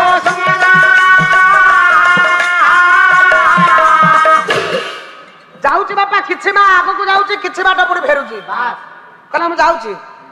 କିନ୍ତୁ ଯିବା ପୂର୍ବରୁ କହିଦେଇକି ଯଦି ବିବାହ କରିବି ତ ତୁମକୁ ନହେଲେ ଅନ୍ୟ କାହାରି ପୁରୁଷକୁ ନୁହେଁ ଅନ୍ୟ କୌଣସି ପୁରୁଷର ହସ୍ତକୁ ମୁଁ ଧରିବି ନାହିଁ ମଳୟାବତୀ ଫେରିଗଲା ବାପା ମିତ୍ରାବସୁଙ୍କ ସଙ୍ଗରେ ଆଶ୍ରମ ନିକଟରେ ଯାଇ ପ୍ରବେଶ ହେଇଛି ଯେତେବେଳେ ଆଶ୍ରମ ନିକଟରେ ପ୍ରବେଶ ହୁଏ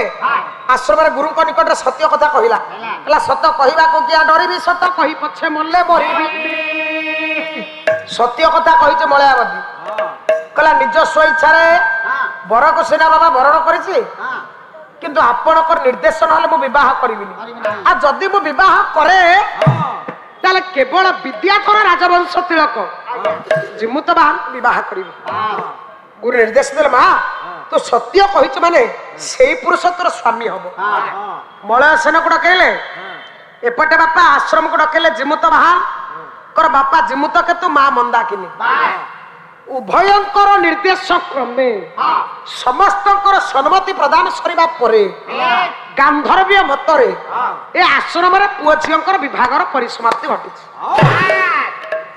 କିନ୍ତୁ ମଳୟସନ ଜିମୁତ କେତୁକୁ କହିଲେ ସମୁଦି ମହୋଦୟ ମୋର କନ୍ୟା ଏବଂ ଆପଣଙ୍କର ପୁତ୍ର ମୋର ଝିଅ ଜୟଙ୍କୁ ମୋ ରାଜ୍ୟର 4 ଦିନ ରଖି ସାରିବା ପରେ ମୁଁ ଆପଣଙ୍କ ରାଜ୍ୟକୁ ନିଶ୍ଚିତ ପଠେଇବି ସସମ୍ମାନ ସହିତ ପଠେଇଦେବି ଆପଣ ଏତିକି ଛୋଟିଆ ଅନୁମତି ମତେ ପ୍ରଦାନ କରନ୍ତୁ ଜିମୁତ କେତୁ ଫେରି ଆସିଲେ ବାପା ଆଶ୍ରମକୁ ଜିମୁତ କେତୁ ମନ୍ଦାକିନୀ କୁଟୀରକୁ ଫେରି ଆସିଛନ୍ତି ମଳୟସନ ଝିଅ ଯାଇକିରି ତାଙ୍କ ରାଜ୍ୟକୁ ମଳୟସନ ରାଜ୍ୟକୁ ଚାଲିଗଲେ ଯିବା ପରେ ଯେଉଁଦିନ ବାପା ବିଭାଗର ମୋ ବାପା 4 ଦିନ ବାସରର ଯୋଉଦିନ ରାତି ଆରମ୍ଭ ହବ ପ୍ରଭାତ ସମୟରେ 4 ଦିନ ବିଭାଗର ପ୍ରଭାତ ସମୟରେ ମିତ୍ରାବସୁକୁ ସଙ୍ଗରେ ନେଇ ଜିମୁତ ବାହାନା ଆଜି ଜଙ୍ଗଲକୁ ଯାଉଛି ପରିଭ୍ରମଣ କରିବାକୁ ବାପା ଆପଣଙ୍କ ଯୋଉ ଜାଗା ପରିଚିତ ଜାଗା ଆପଣଙ୍କର କୋଉ ଜାଗାଟା ଦର୍ଶନୀୟ ସ୍ଥାନ ମୋ ଅପେକ୍ଷା ଆପଣ ମାନେ ବେଶୀ ଭଲ ଭାବରେ ପରିଚିତ ବା ଜାଣିଛନ୍ତି ନାଇଁ କିନ୍ତୁ ଆମ ପଟର କୋଉଟା ଭଲ ଦର୍ଶନୀୟ ସ୍ଥାନ ସେଟା ମୋଠୁ କଣ ଆପଣ ଅଧିକା ଜାଣିବେ ଯେ ଯୋଉ ଜାଗାର ପରିଚିତ ଯେଉଁ ଜାଗାର ବାସିନ୍ଦା ସେ ଜାଗାର ଦର୍ଶନୀୟ ସ୍ଥାନକୁ ସେ ବେଶୀ ଭଲ ଭାବରେ ଚିହ୍ନି ପାରେ ଇଏ ଜିମୁତ ବାହାନକୁ ନେଇ ମିତ୍ରାବସୁ ବିଭାଗର 4 ଦିନ ପ୍ରଭାତ ସମୟରେ ବୁଲିବାକୁ ଯାଇଛନ୍ତି ଜଙ୍ଗଲରେ ମା ବୁଲୁଛନ୍ତି ନଜର ପଡିଗଲା କାହାର ନା ଜିମୁତ ବାହାନଙ୍କର ମିତ୍ରାବସୁକୁ ପଚାରିଲେ ଶାଳକ ଏବଂ ଭିଣୋଇ 2 ଜଣ ଯାକ ଶଳା ଭିଣୋଇ ଯାଇଛନ୍ତି ଜଙ୍ଗଲକୁ ମିତ୍ରାବସୁକୁ ପଚାରିଲେ ଜିମୁତ ବାହାନ ଏ କେଡେ ସୁନ୍ଦର ପର୍ବତଟା ହେଇଛି ମାନେ ଇଏ ତ ମଳୟ ପର୍ବତ ନା ହଁ ଏଡେ ସୁନ୍ଦର ପର୍ବତ ହେଇଛି ଏ ପର୍ବତ ଉପରୁ କି ସୁଗନ୍ଧ ବିତରଣ ହଉଛି ମୋ ପର୍ବତଟା ବାପା କେମିତି ହେଇଛି ନାଗାଣ କବି ହଉଛନ୍ତି ହର୍ଷବର୍ଦ୍ଧନ ଆଉ ଗୋଟେ ଶ୍ଲୋକ ଗାଇବି ପର୍ବତଟା କେମିତି ହେଇଛି କହିଲେ ମାଦି ଆଦି ଗଜଗଣ୍ଡ ଭିତ୍ତି କରି ଛଳେଇ ଏ ଭଗନ ଶ୍ରବଚନ୍ଦନ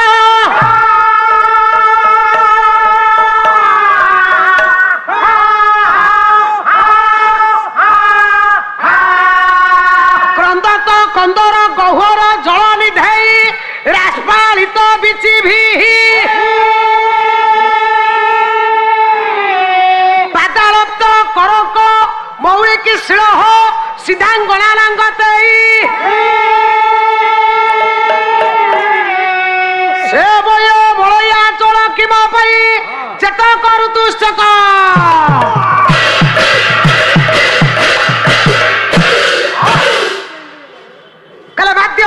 ଗଣ୍ଡ ଭିତ୍ତିକର ଶାଳରେ ଭାଗେରା ଶ୍ରବଚନ୍ଦନ ଦି ବେଳ ବାପା ଦିଟା ମତୁଆଲା ହାତୀ ମଥା ଯେତେବେଳେ କଣ୍ଡୁ ହୁଏ ଏ ମା ତାର କଣ୍ଡୁ ନିବାରଣ କରିବା ପାଇଁ ମତୁଆଲା ହାତୀ ମାନେ ଜଙ୍ଗଲ ଭିତରେ ଦେଖିବେ ଚନ୍ଦନ ବୃକ୍ଷ ଶାଳ ବୃକ୍ଷ ଦେବଦାରୁ ବୃକ୍ଷ ଇଏ ବକଳ ଗୁଡା କହୁଛି ଖଦଡ ତେଣୁ ତାଙ୍କର କଣ୍ଡୁ ନିବାରଣ କରିବାକୁ ଯାଇ ମତୁଆଲା ହାତୀ ତାର ମଥାକୁ ଖଦଡ ବୃକ୍ଷ ଦେଖି ଏମିତି ଘଷି ଦିଏ ଯେତେବେଳେ ଏମିତି ଘର୍ଷଣ କରେ ସେତେବେଳେ କଣ ହୁଏ ନା ଚନ୍ଦନ ବୃକ୍ଷରୁ କ୍ଷୀର ସ୍ରାବ ହୁଏ ଏ ହାତୀ ମୁଣ୍ଡରେ ଥାଏ ମଦ ଜଳ ହାତୀ ମୁଣ୍ଡର ମଦ ଜଳ ଚନ୍ଦନ ବୃକ୍ଷରୁ ଯୋଉ କ୍ଷୀର ସ୍ରାବ ହୁଏ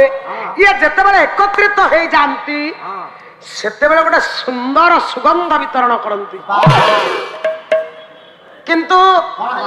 ତାର ପାଦ ଦଶଟା କେମିତି ଦେଖାଯାଉଛି ବରଫାଚ୍ଛନ୍ନ ଭଳି ଦେଖାଯାଉଛି ପାଦାଳପ୍ତ କରକ ଶିଳ ମୌଳିକି ଶିଳ ପାଦାଳପ୍ତ କରକ ଇଏ ସେ ବରଫ ଖଣ୍ଡ କିଛି କିଛି ଜାଗାରେ ବାପା ବରଫାବୃତ ହେଇଛି ବରଫ ବୋଲେ ବରଫ ଖଣ୍ଡ ମାନ ସବୁ ପଡିଛି କବି କହିଲେ ଇଏ ବରଫ ଖଣ୍ଡ ଯେତେବେଳେ ପଡିଛି ସୂର୍ଯ୍ୟଙ୍କର କଅଁଳିଆ କିରଣ ଉପରେ ପଡେ ସେ ବରଫ ଗୁଡା ତରଳି ଯାଏ କିଛି କିଛି ଜାଗାରେ ପାଣି ଜମା ହେଇକି ଥାଏ ସିଦ୍ଧ ଦେଶର ଅଙ୍ଗନା ମାନେ ପାଦର ଅଳତା ପିନ୍ଧି ଯେତେବେଳେ ଝରଣାରେ ଜଳ ନେଇ ଯାଆନ୍ତି ସେତେବେଳେ ଗୋଟା ଗୋଟା ଜାଗା ତାଙ୍କ ପାଦ ବୁଡି ସେ ଜାଗା ଖଣ୍ଡକ ଅଳତା ଗୁଡାକ ଧୋଇ ନାଲି ରଙ୍ଗକୁ ଧାରଣ କରେ ଆଉ ଯୋଉ ଜାଗାଟା ଧଳା ଦେଖାଯାଏ ସେ ଜାଗାଟା କେମିତି ଦେଖାଯାଏ ନା ଶଙ୍କର ଭଗବାନଙ୍କର ଝରି ଯେମିତି ଭାବରେ ସୌନ୍ଦର୍ଯ୍ୟ ଦେଖାଯାଏ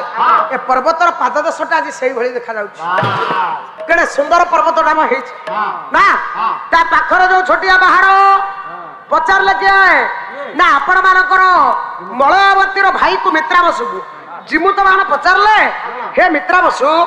ତା ପାଖରେ ମଳୟ ପର୍ବତ ପାଖରେ ଯୋଉ ଛୋଟିଆ ପର୍ବତଟା ଯୋଉ ଛୋଟିଆ ପାହାଡଟା ସିଏ କୋଉ ପାହାଡ ତା ନାଁ କଣ ମତେ ଟିକେ କୁହ ମିତ୍ରାବସୁ ଟିକେ ହସିଦେଲେ କହିଲେ ସେଟା ପାହାଡ ନୁହେଁ ସେଟା କଣ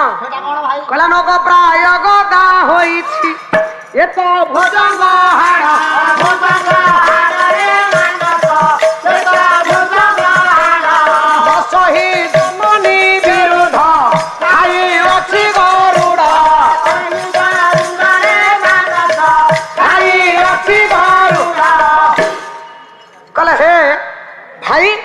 जोटाक आप भावुं छोटिया पहाड़ से पहाड़ नुहे आउ से कौन ना नग प्राय गदा हो तो भुजंग हाड़ कहला जो गोटे छोटिया पहाड़ बोली आप कहते सेटा साप मानकर कंटारे गोटे पहाड़ ठिया ना माने यार यथार्थ ना गरुड़ साप मान को खाई साप मानकर कंटार गोटे पहाड़ सृष्टि कर मित्राबसु को जिमुत मान पचारे गरुड़ साप मान कहीं खाई कौन पे साप मान गरुड़ खाई मत कह ना खाइबार गोटे कारण थिला खाइबार कारण कौन थिला ना नसई जननी विरुद्ध खाई अच्छी गरुड़ जननी विरोधाचरण को सहयोग कर न पारी गरुड़ खाई ना तार टिके जत किंचित किंबदंती मो कर्णरे पड़ू ना मु कहूची तमे सुन मित्राबसु कहले जिमुत वाहन बापा सुनिले कौन मित्राबसु कहले कहले हे भाई ताको भिड़े की कहले ये पहाड़टा गरुड़ साप कंडरे कहीं गोटे पहाड़ सृष्टि कर ना कश्यप ऋषि 13 जन स्त्री 13 ଜଣରୁ ଆଜ୍ଞା 4 ଜଣକୁ ମୋ ମା ବାପା ମାନେ ପ୍ରାଧାନ୍ୟ ଦିଆଯାଇଛି। ସେ 4 ଜଣ କିଏ ନା 2 ଜଣ ହଉଛନ୍ତି କଦ୍ରୁ ବିନତା ଆଉ 2 ଜଣ ହଉଛନ୍ତି ଦ୍ୱିତୀୟ ଅତିଥି। ତେଣୁ ଆଜି ଆପଣ ମାନଙ୍କୁ ମୁଁ କଦ୍ରୁ ବିନତା କଥା କହିବା ପାଇଁ ଯାଉଛି। କଦ୍ରୁ ବିନତା 2 ସପତୁଣୀ। ସପତୁଣୀ କେବେ ଦେଖିପାରେ ମା ବାପା ମାନେ ମା ମାନେ ସଉତୁଣୀ କେବେ ଦେଖିପାରେ ଇଏ ଦେଖିପାରେ ନା। କଦ୍ରୁ ବିନତାକୁ କେବେ ଭଲ ପାଏନି।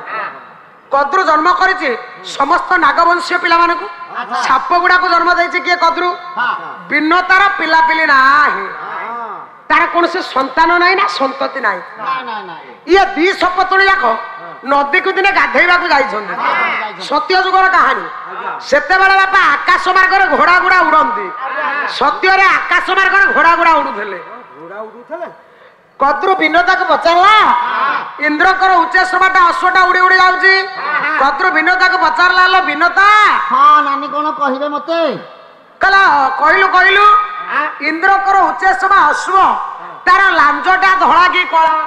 ଧଳା। ଆଲୋ ନାଇଁ ସେଇଟା ହଉଛି କଳା। ଆଲୋ ନାଇଁ ସେଟା ହଉଛି ଧଳା। ଆଲୋ ସେଇଟା ହଉଛି କଳା। ନାଇଁ ସେଇଟା ହଉଛି ଧଳା। ମୁଁ ତ କହୁଛି ସେଇଟା କଳା, ତୁ କେମିତି କହୁଛୁ? ମୁଁ ତ କହୁଛି ସେଇଟା ଧଳା, ତମେ କଣ କହୁଛ? ପ୍ରମାଣ ରଖିବା। ହଉ ପ୍ରମାଣ ରଖିବା।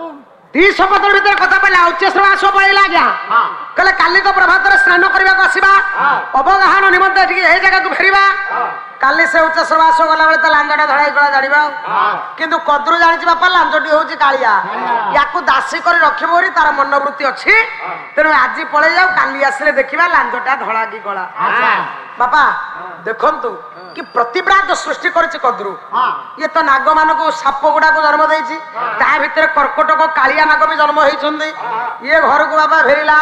ଉଚ୍ଚେଶ୍ରମା ଅଶ୍ବ ସତ୍ୟ ଯୁଗରେ ଆକାଶରେ ଉଡନ୍ତି। ସତ୍ୟରେ କଣ ଅସମ୍ଭବ କଥା ସମ୍ଭବ ଥିଲା, ମୁଁ ଆପଣ ମାନେ ଟିକେ ଯତ୍କିଞ୍ଚିତ ଭାବରେ ଶୁଣନ୍ତୁ। ସତ୍ୟରେ ଅସମ୍ଭବ ଜିନିଷ କଣ ସମ୍ଭବ ଥିଲା। ଗାଉଛି ଗୋଟେ ଶ୍ଲୋକ। କାଲେ ଶଙ୍କର 2 ନୟନ ଶିବ ସିଦ୍ଧି କଣ୍ଠ 55 ପଦ୍ମଜ ଶୈଳ ପକ୍ଷ ଧରା ତଥା ହୟଗଣ କାମଞ୍ଚ ମୂର୍ତ୍ତି ବୟ ସ୍ୱାଦ ସିନ୍ଧୁ ଜଳ ଶଶାଙ୍କ ଧବଳ ସମ୍ପୂର୍ଣ୍ଣ ଚନ୍ଦ୍ରୋଦୟ ଗୋବିନ୍ଦ ବିବାହିତା କଥିତନ୍ତ ତାପ ହାରିବିନା। ଜାଣିଛ ସତ୍ୟର ଆଜ୍ଞା ଅସମ୍ଭବ ଜିନିଷ ସମ୍ଭବ ଥିଲା। ସତ୍ୟ ଯୁଗରେ ଆକାଶ ମାର୍ଗରେ ଉଚ୍ଚେଶ୍ରମା ଅଶ୍ବ ଘୋଡା ଆଉ ପର୍ବତ ଗୁଡାକ ଉଡୁଥିଲେ। ଇନ୍ଦ୍ରଙ୍କର 2ଟା ଆଖି ଥିଲା। ଆପଣ ମାନେ ତ ଜାଣିଛନ୍ତି ଗୌତମ ନାରୀ ଅହଲ୍ୟାକୁ ହରିଲା ପରେ ଗୌତମଙ୍କ ଅଭିଶାପର 1000 ଜଣ ହେଇଗଲା, 1000 ଆଖି ହେଲା। ଶିବଙ୍କର କଣ୍ଠ ଥିଲା ଧଳା। ସମୁଦ୍ର ମନ୍ଥନ ପରେ ହେଇଛି କାଳିଆ। ଖାଲି ସେତିକି, ସମୁଦ୍ର ମନ୍ଥନ ପରେ ବାପା ହେଲା କାଳିଆ। ଶିବଙ୍କର କଣ୍ଠଟା ଥିଲା ଧଳା। ନୀଳକଣ୍ଠ କେତେବେଳେ ହେଲା ନା ସମୁଦ୍ର ମନ୍ଥନ ହେଲା। ପ୍ରଥମ ଥର ସମସ୍ତେ ସବୁ ନେଇକି ପଳେଇ ଗଲେ। ଦ୍ୱିତୀୟ ଥର ଶିବ ଜାଣିଲେ ଇଏ ବାପା ଫେରିଛନ୍ତି, ସମୁଦ୍ର ମନ୍ଥନ ହବ। ନାରାୟଣକୁ କହିଲେ ମୋ ପାଇଁ ଆଉ ଥରେ ସମୁଦ୍ର ମନ୍ଥନ ହଉ। ନା ଯଦି ସମୁଦ୍ର ମନ୍ଥନ ହବ ତାହେଲେ ସମୁଦ୍ରରୁ ଯାହା ବାହାରିବ ତମେ ଗ୍ରହଣ କରିବ ତ? ନା ହଁ ମୁଁ ତାକୁ ଗ୍ରହଣ କରିବି ଆନନ୍ଦରେ। ନାରାୟଣ ଜାଣିଛନ୍ତି ବ୍ରହ୍ମା ନେଇପାରିବେନି ନା ମୁଁ ନେଇପାରିବିନି, ତାକୁ ଶିବ ଖାଇକି ହଜମ କରିବ। ବାପା କଲା ହେଲା କଣ ନା ସମୁଦ୍ର ମନ୍ଥନରୁ ବାସୁକି ଖାଲି ସହସ୍ର ଫଣାରୁ ଗରଳ ଗୁଡାକୁ ଉଦ୍ଗାର କଲା। ଯେତେବେଳେ ଗରଳ ଉଦ୍ଗାର କଲା ନାରାୟଣ କହିଲେ ଶିବ ଭଗବାନ ୟାକୁ ଆଉ କେହି ନେଇପାରିବେନି। ସମୁଦ୍ର ଭିତରେ ଯୋଉ ଜଳଚର ଯିବ ପାଣିଟା ବିଷାକ୍ତ ହେଇଗଲେ ଏମାନେ ସମସ୍ତେ ତ ମରିବେ। ତମେ ଗୋଟେ କାମ କର, ଏ ବିଷ ଗୁଡାକୁ ଆନନ୍ଦ ମନରେ ଗ୍ରହଣ କରିନିଅ। ଶିବ ଏ ବିଷ ଗୁଡାକୁ ବାପା କାହିଁ ଡିଷ୍ଟର୍ବ କରୁଛ କାହିଁକି? ଯାଉନ ଘରେ ଶୋଇବ। ବାପା ଶିବ ସମୁଦ୍ରରେ ବାସୁକର ସହସ୍ରପଣାର ଯୋଉ ଗରଳ ଗୁରା ଉଦ୍ଗାର କଲା, ଏ ଶିବ ଆକୁ ପାନ କଲେ। ପାନ କଲା ପରେ ଶିବ ମରିକି ପଡିଛନ୍ତି। ଶିବ ମଲେ ନା? ବ୍ରହ୍ମା ସେଇଠି କହିଲେ ବଳି ବାମନ ଦାନ କଲେ ବଳିକୁ ଚାପିଲ ପାତାଳେ। ହେ ପ୍ରଭୁ ବଳିକୁ ଦାନ କଲା ବେଳେ 3 ପାଦ ଭୂମି, ସେତିକି ବେଳେ ଆପଣଙ୍କର ଗୋଟେ ପାଦ ସ୍ୱର୍ଗପୁରକୁ ଯାଇଥିଲା। ମୁଁ କମଣ୍ଡଳ ଭିତରେ 84 କାଟି ଗଙ୍ଗାକୁ ସାଇତିକି ରଖିଥିଲି। ସେ ଗଙ୍ଗା ଜଳକୁ ତମ ପାଦରେ ଆଣିକି ଢାଳିଛି। କାକର ବିନ୍ଦୁ ଭଳି ସେ ଗଙ୍ଗା ଜଳ ରହିଛି। ଆପଣ ଟିକେ ଯଥାଶୀଘ୍ର ତାଙ୍କ ପତ୍ନୀକୁ ଦାନ କରନ୍ତୁ, ସେ ବଞ୍ଚିବେ। ସତରେ ବାବା ଦାନ କଲେ। ଗୋଟିଏ ପଦ ଗାଇବି। ପ୍ରବନ୍ଧ ପୂର୍ଣ୍ଣଚନ୍ଦ୍ର, ବହିଟିର ନାଁ କବି ହେଲା ଆପଣ ମାନଙ୍କର ଯଦୁମଣି ମହାପାତ୍ର। ଘଣ୍ଟବାଡିଆ ପଦ ଗୋଟେ ଆସିବ। ରାଗ ହେଲା କାମଦି, ताल है त्रिपटा मात्रा है 7 गिनी दउछ गिनी फिनी बजाय टाइम नहीं कहला सार करा बयस अछि अरे मो बयस कोन बोलैले ना ना कोन मानस कहू बुढ़ी गले बुढ़ी हम सारे बाड़ी कोन कहला बुढ़ी सबदिन या स्त्री की घरे देखु बुढ़ी तो ये समस्त भाव समस्त बुढ़ी गले ई साम सारे बुढ़ी न टिके पाकड़ हो जाइछ गाय भी गोटे पद बड़ाल बाबू ताल हला त्रिपटा मात्रा हला 7 राग कामदी गाउची गोटे भिन्न स्वर रे कने निगम बनितार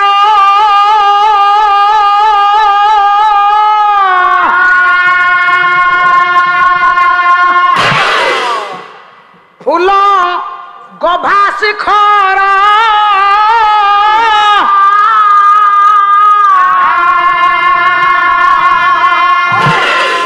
मंजू मंजुला कली गुछ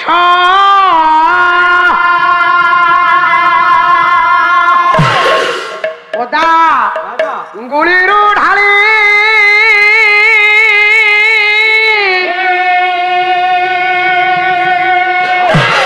ब्रह्म सलील सुली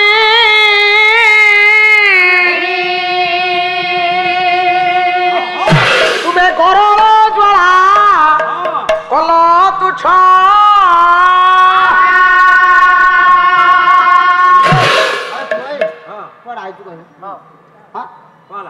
पद सैला गोटे बजौन रात हाँ हाँ है जीव छाड़ी जाऊँ पदटा बजौन को जगार गीतर स्वर मुदले से बाजा बजे तू कहीं बल बल होछु बा कौन भल भल हूँ ये तम लीडर हम सारे ए बम सारे पद सैला काळू पाछू कल हे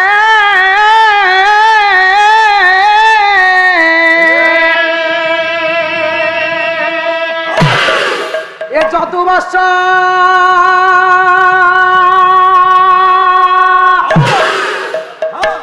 चतुर्वर्ष चतुर्वर्ष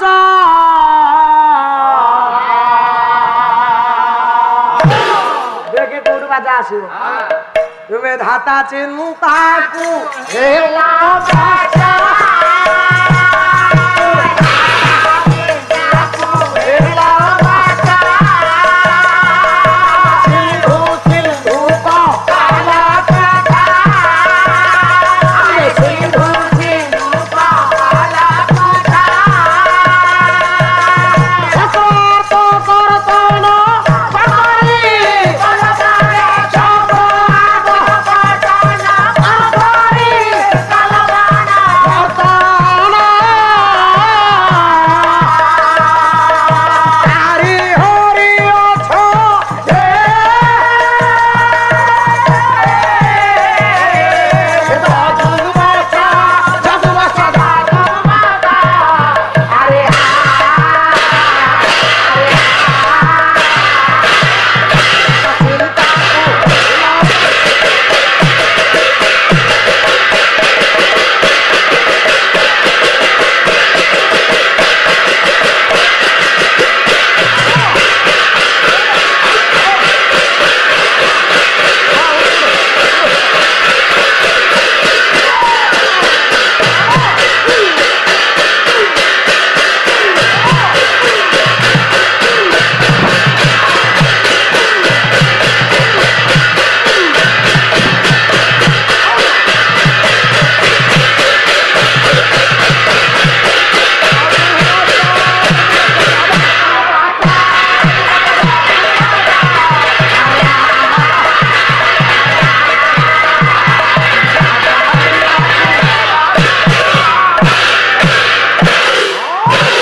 मालो पानी दियो हे बुफा माँ पानी दियो यहाँ पे उठे देला बुफा माँ पीसा पीसा तू इतने जोर रे बाड़ौचू तू तो उठे इतने बाड़ौचू चुप चुप चुप दाबी दियो दाबी दियो आ को कथा कहत ना ना काय समझौछ ମୁଁ କହୁଥିଲି ଘରେ ଯୋଉ ବିରି କୋଳ ଥୋରାକ ଉପାଡ଼ିକି ଥୋଇକି ଆସିଥିଲୁ ସେଇଗୁଡ଼ାକ ସବୁ ବାଡ଼େଇକି ସାଇଡ୍ରୁ କିନା ରଖିଛୁ ବିରି କୋଳ ତ ବାଡଉଛି ମୁଁ କାହିଁକି ଅଲଗା ଆଡ଼େ କ'ଣ କହିବି ତୁ ମୋ କଥା ଜାଣିଛୁ ରାପାଟି ଗଣ ପିସା ପଦା ନାଇଁ ରେ ପୁଅ ସାର୍ ଚାଲୁ ପଦା ଗୁଣିରୁ ଢାଳି ବ୍ରହ୍ମ ସଲିଳ ଶୁଳି ତୁମେ ଗରଳ ଜ୍ୱାଳା କଲ ତୁଚ୍ଛ ବ୍ରହ୍ମ ସଲିଳ ଶୁଳି ଶୁଳି ବେଲେ ଶିବ ବ୍ରହ୍ମା ସଲିଳ ବେଲେ ଜଳ ବ୍ରହ୍ମା ଯୋଉ ଜଳ ପାଦକୁ ଧୌତ କରିଥିଲେ ସେ ଗଙ୍ଗା ଜଳକୁ କାକର ବିନ୍ଦୁ ଭଳି ନଖ କଡ଼ରେ ସାଇତିକି ରଖିଥିଲେ ନାରାୟଣ ବ୍ରହ୍ମାଙ୍କର ଅନୁରୋଧ କ୍ରମେ ଇଏ ଶିବଙ୍କର ମୁଖରେ ଦାନ କରିବାରୁ ଶିବ ଜୀବନ ପାଇ ଉଠିଲେ ଆଜ୍ଞା ସେଇ ଦିନଠୁ ନୀଳକଣ୍ଠ ହେଲା ସତ୍ୟରେ ଇନ୍ଦ୍ରଙ୍କର ଦୁଇଟି ଆଖି ଥିଲା ପର୍ବତ ଘୋଡ଼ା ମାନେ ଆକାଶ ମାର୍ଗରେ ଉଡୁଥିଲେ ଶିବଙ୍କର ଶୀତିକଣ୍ଠ ବୋଲେ ଧଳାକଣ୍ଠ ଥିଲା ଗୋବିନ୍ଦ ବିବାହ କରିନଥିଲେ ସମୁଦ୍ର ଜଳ ଲୁଣିଆ ନଥିଲା ମିଠା ଥିଲା ସ୍ୱାଦ ଥିଲା ଶଶାଙ୍କ ଧବଳ ଚନ୍ଦ୍ରଙ୍କ ପାଖରେ କଳଙ୍କ ନଥିଲା ସମ୍ପୂର୍ଣ୍ଣ ଚନ୍ଦ୍ରୋଦୟ ମାସ ସାରା ସମ୍ପୂର୍ଣ୍ଣ ଚନ୍ଦ୍ର ଉଦୟ ହଉଥିଲେ ସବୁ ସତ୍ୟର ଅସମ୍ଭବ ସମ୍ଭବ ଥିଲା କାମଞ୍ଚ ମୂର୍ତ୍ତିମୟ କନ୍ଦର୍ପର ସ୍ୱଦେହ ଥିଲା ଆଚ୍ଛା ସ୍ୱଦେହ ଥିଲା କନ୍ଦର୍ପ ବି ତ ପୋଡ଼ି ଜଳିକି ପାଉଁଶ ହୋଇଯାଇଛନ୍ତି ସମୟ କେତେଟା ହେଲା ଆଖି ଆଗରେ ଲକ୍ଷ୍ୟ କର 10ଟା ବାଜିବ ମା ମାନ ଅସମ୍ଭବ ସମ୍ଭବ ଥିଲା ଦେଖନ୍ତୁ ଆଜ୍ଞା এইটি কদ্রু বিনোদার তো প্রতিজ্ঞা পড়েছি যদি কদ্রু কইলা হে বিনোদা ইয়া লাঞ্জটা যদি কলা হইতব তু মোর দাসী হবু যদি ধলা হইতব মু তোর দাসী হেবি প্রতিজ্ঞা প্রতিজ্ঞা মত যা কালি ফেরে কদ্রু জানিছি বাপা লাঞ্জটি ধলা ইয়ে নাগ পিলা মানে চরা বুলা করি ঘরকু ফেরিলে কদ্রু বসি কান্দুছি পচারলা নাগ পিলা মানকু যাদবপুর জিলার পুଅ বসু লেখিলে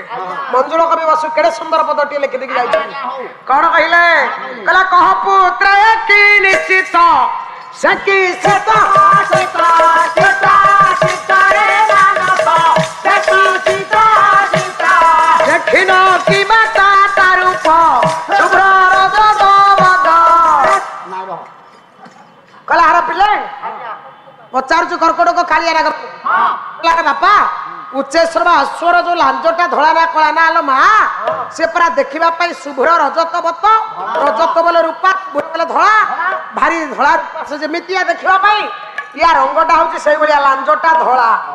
না মল্লিরে বাপা না কোন না কালি রাতি পাইলে তো সাবত মা বিমা তারা মু দাসী হইকি রহিবি না এইটা গোটে কথা প্রতিজ্ঞাবদ্ধ যা লাঞ্জটা যদি কলা হইতব সে মোর দাসী হব না মা তু স্নান করিবা পাই যাবু লাঞ্জটা কলা ধরা সে বিচার আম উপরে ছাড়ি যে কর্কটক কালিয়া নাগ বাপা ଥିଲେ ଅନନ୍ତ ବାସୁଦେବ ପଦ୍ମ ଇଏ ସବୁ କଲେ କଣ ନା ଉଚ୍ଚେଶ୍ୱର ଅଶ୍ୱର ଲାଞ୍ଜରେ କାଳିଆ ନାଗ ଗୁଡାକ ଗୁଡେଇ ହେଇକି ରହିଲେ ଇଏ ଆକାଶ ମାର୍ଗରେ ଉଡୁଛି କଦ୍ରୁ ପଚାରିଲା ବିନତା ଟିକେ ଭଲ କରି ନିରୀକ୍ଷଣ କର ନା ବାପା କଣ ନା ଲାଞ୍ଜଟା କଳା କି ଧଳା ବିନତା ଜାଣିଥିଲେ ମଧ୍ୟ ସର୍ତ୍ତ ତ ପଡିଛି କହିଲା ମୁଁ ଜାଣିଛି ଏ ଚିନ୍ତାଧାରା କାହାର ଏ ମନ୍ଦ ଉଦ୍ଦେଶ୍ୟର ସାର କିଏ ସାହାରା କାହାର ତମେ ନେଇଛ ମୁଁ ଜାଣିଛି ଏଇଟା କଳା ମୁଁ ତମର ଦାସୀ ହେବି ମୁକ୍ତି ଆଜ୍ଞା ହବ କେମିତି ନା ସ୍ୱର୍ଗପୁରରୁ ଯଦି ଅମୃତ ଆଣିବାକୁ ଦିଏ ତାହେଲେ ଏତ ଦାସୀ ତୋର ମୁକ୍ତି ହେଇଯିବ କାମ ସରିଗଲା ଆଜ୍ଞା ଦାସୀର ଅଭିନତ କରିଛନ୍ତି କିଏ ନା ଆପଣ ମାନଙ୍କର ବିନତା ସମୟ ପରେ ସମୟ ଗଡେଇ ଚାଲିଥାଏ ଦିନେ କୌଶିକ ଋଷିଙ୍କର ଆଶ୍ରମରେ ମିଳି ବିନତା କହିଲା ଚିନ୍ତା କରୁଛି ବିନତା କହିଲା ମୁଁ ତ ଗୋଟେ ନିଃସନ୍ତାନ ନାରୀ ମୋ ଗର୍ଭରେ ପୁଅ ନାହିଁ ଝିଅ ନାହିଁ କୌଶିକ ଋଷିଙ୍କ ନିକଟରେ ନିବେଦନ କଲା ଯାହା ଫଳରେ ମା ମାନ ଯେତେ ସୁନ୍ଦରୀ ହେଇଥାନ୍ତୁ ଯେତେ ଗୁଣବତୀ ହେଇଥାନ୍ତୁ ଯେମିତି ଶିକ୍ଷିତା ନାରୀ ହେଇଥାନ୍ତୁ ଯୋଉ ନାରୀ ଭଲ ସ୍ତ୍ରୀ ହଉ ଭଲ ଘରର ଝିଅଟିଏ ହଉ ଯେତେବେଳେ ନାରୀଟା ମା ହୁଏ ନା ସେତେବେଳେ ନାରୀ ଜୀବନର ପୂର୍ଣ୍ଣତା ଆସେ ନା ଏ ମା ନାରୀଟା ବିବାହ ପରେ ଗୋଟେ ଭଲ ସ୍ୱାମୀର ସ୍ତ୍ରୀ ହଉ ଭଲ ବାପ ଘରର ଝିଅ ହଉ ଯଦି ନାରୀର କୋଳ ପୁରିନି ନାରୀ ମା ହେଇନି ସେ ନାରୀ ଜୀବନରେ କେବେ ପୂର୍ଣ୍ଣତା ଆସେ ନାହିଁ ଆଜ୍ଞା ଛୁଆ ପିଲା ନହେଲେ ଭଲ ଆଜ୍ଞା କାହିଁକି ଛୁଆ ପିଲା ସ୍ୱାମୀ ସ୍ତ୍ରୀ 2 ଜଣ ହେଇଥିବ ଛୁଆ ପିଲା ହେଇନଥିବ ଯେତେ ପଇସା ରୋଜଗାର ପାତି କରିବ ସବୁ ଯାକ ଖାଇ ପିଇକି ଆନନ୍ଦ ମଉଜ ମଜଲିସି କରିବ ଟିଭି ଦେଖିବ ସିରିଏଲ ଦଉଛି ସେଗୁରା ସବୁ ଦେଖିବ ଆଉ ଛୁଆ ପିଲା ଥିଲେ ତ ସବୁ ଅସୁବିଧା ତାରିକୁଦ ଗଡ଼ ମାୟାଧର ମାନସିଂ କଣ ଲେଖିଲେ ମାୟାଧର ମାନସିଂ ମହୋଦୟ ଲେଖନୀ ନିଃସୃତର ଅମୃତମୟ ଉଦ୍ଭାସିତ ପଦ ଲେଖି ଦେଖି ଯାଇଛନ୍ତି ଝିଅଟା ମା ହେଲେ ତା ଜୀବନରେ ପୂର୍ଣ୍ଣତା ଆସେ କହିଲା ଅଷ୍ଟ ଅଳଙ୍କାର ନାଇ ଥାଉ ଆଲୋ ମନ ଲାଖିପତି ପାଇଥାଉ ମନ ଲାଖିପତି ପାଇଥାଉ ମନ ଲାଖିପତି ପାଇଥାଉ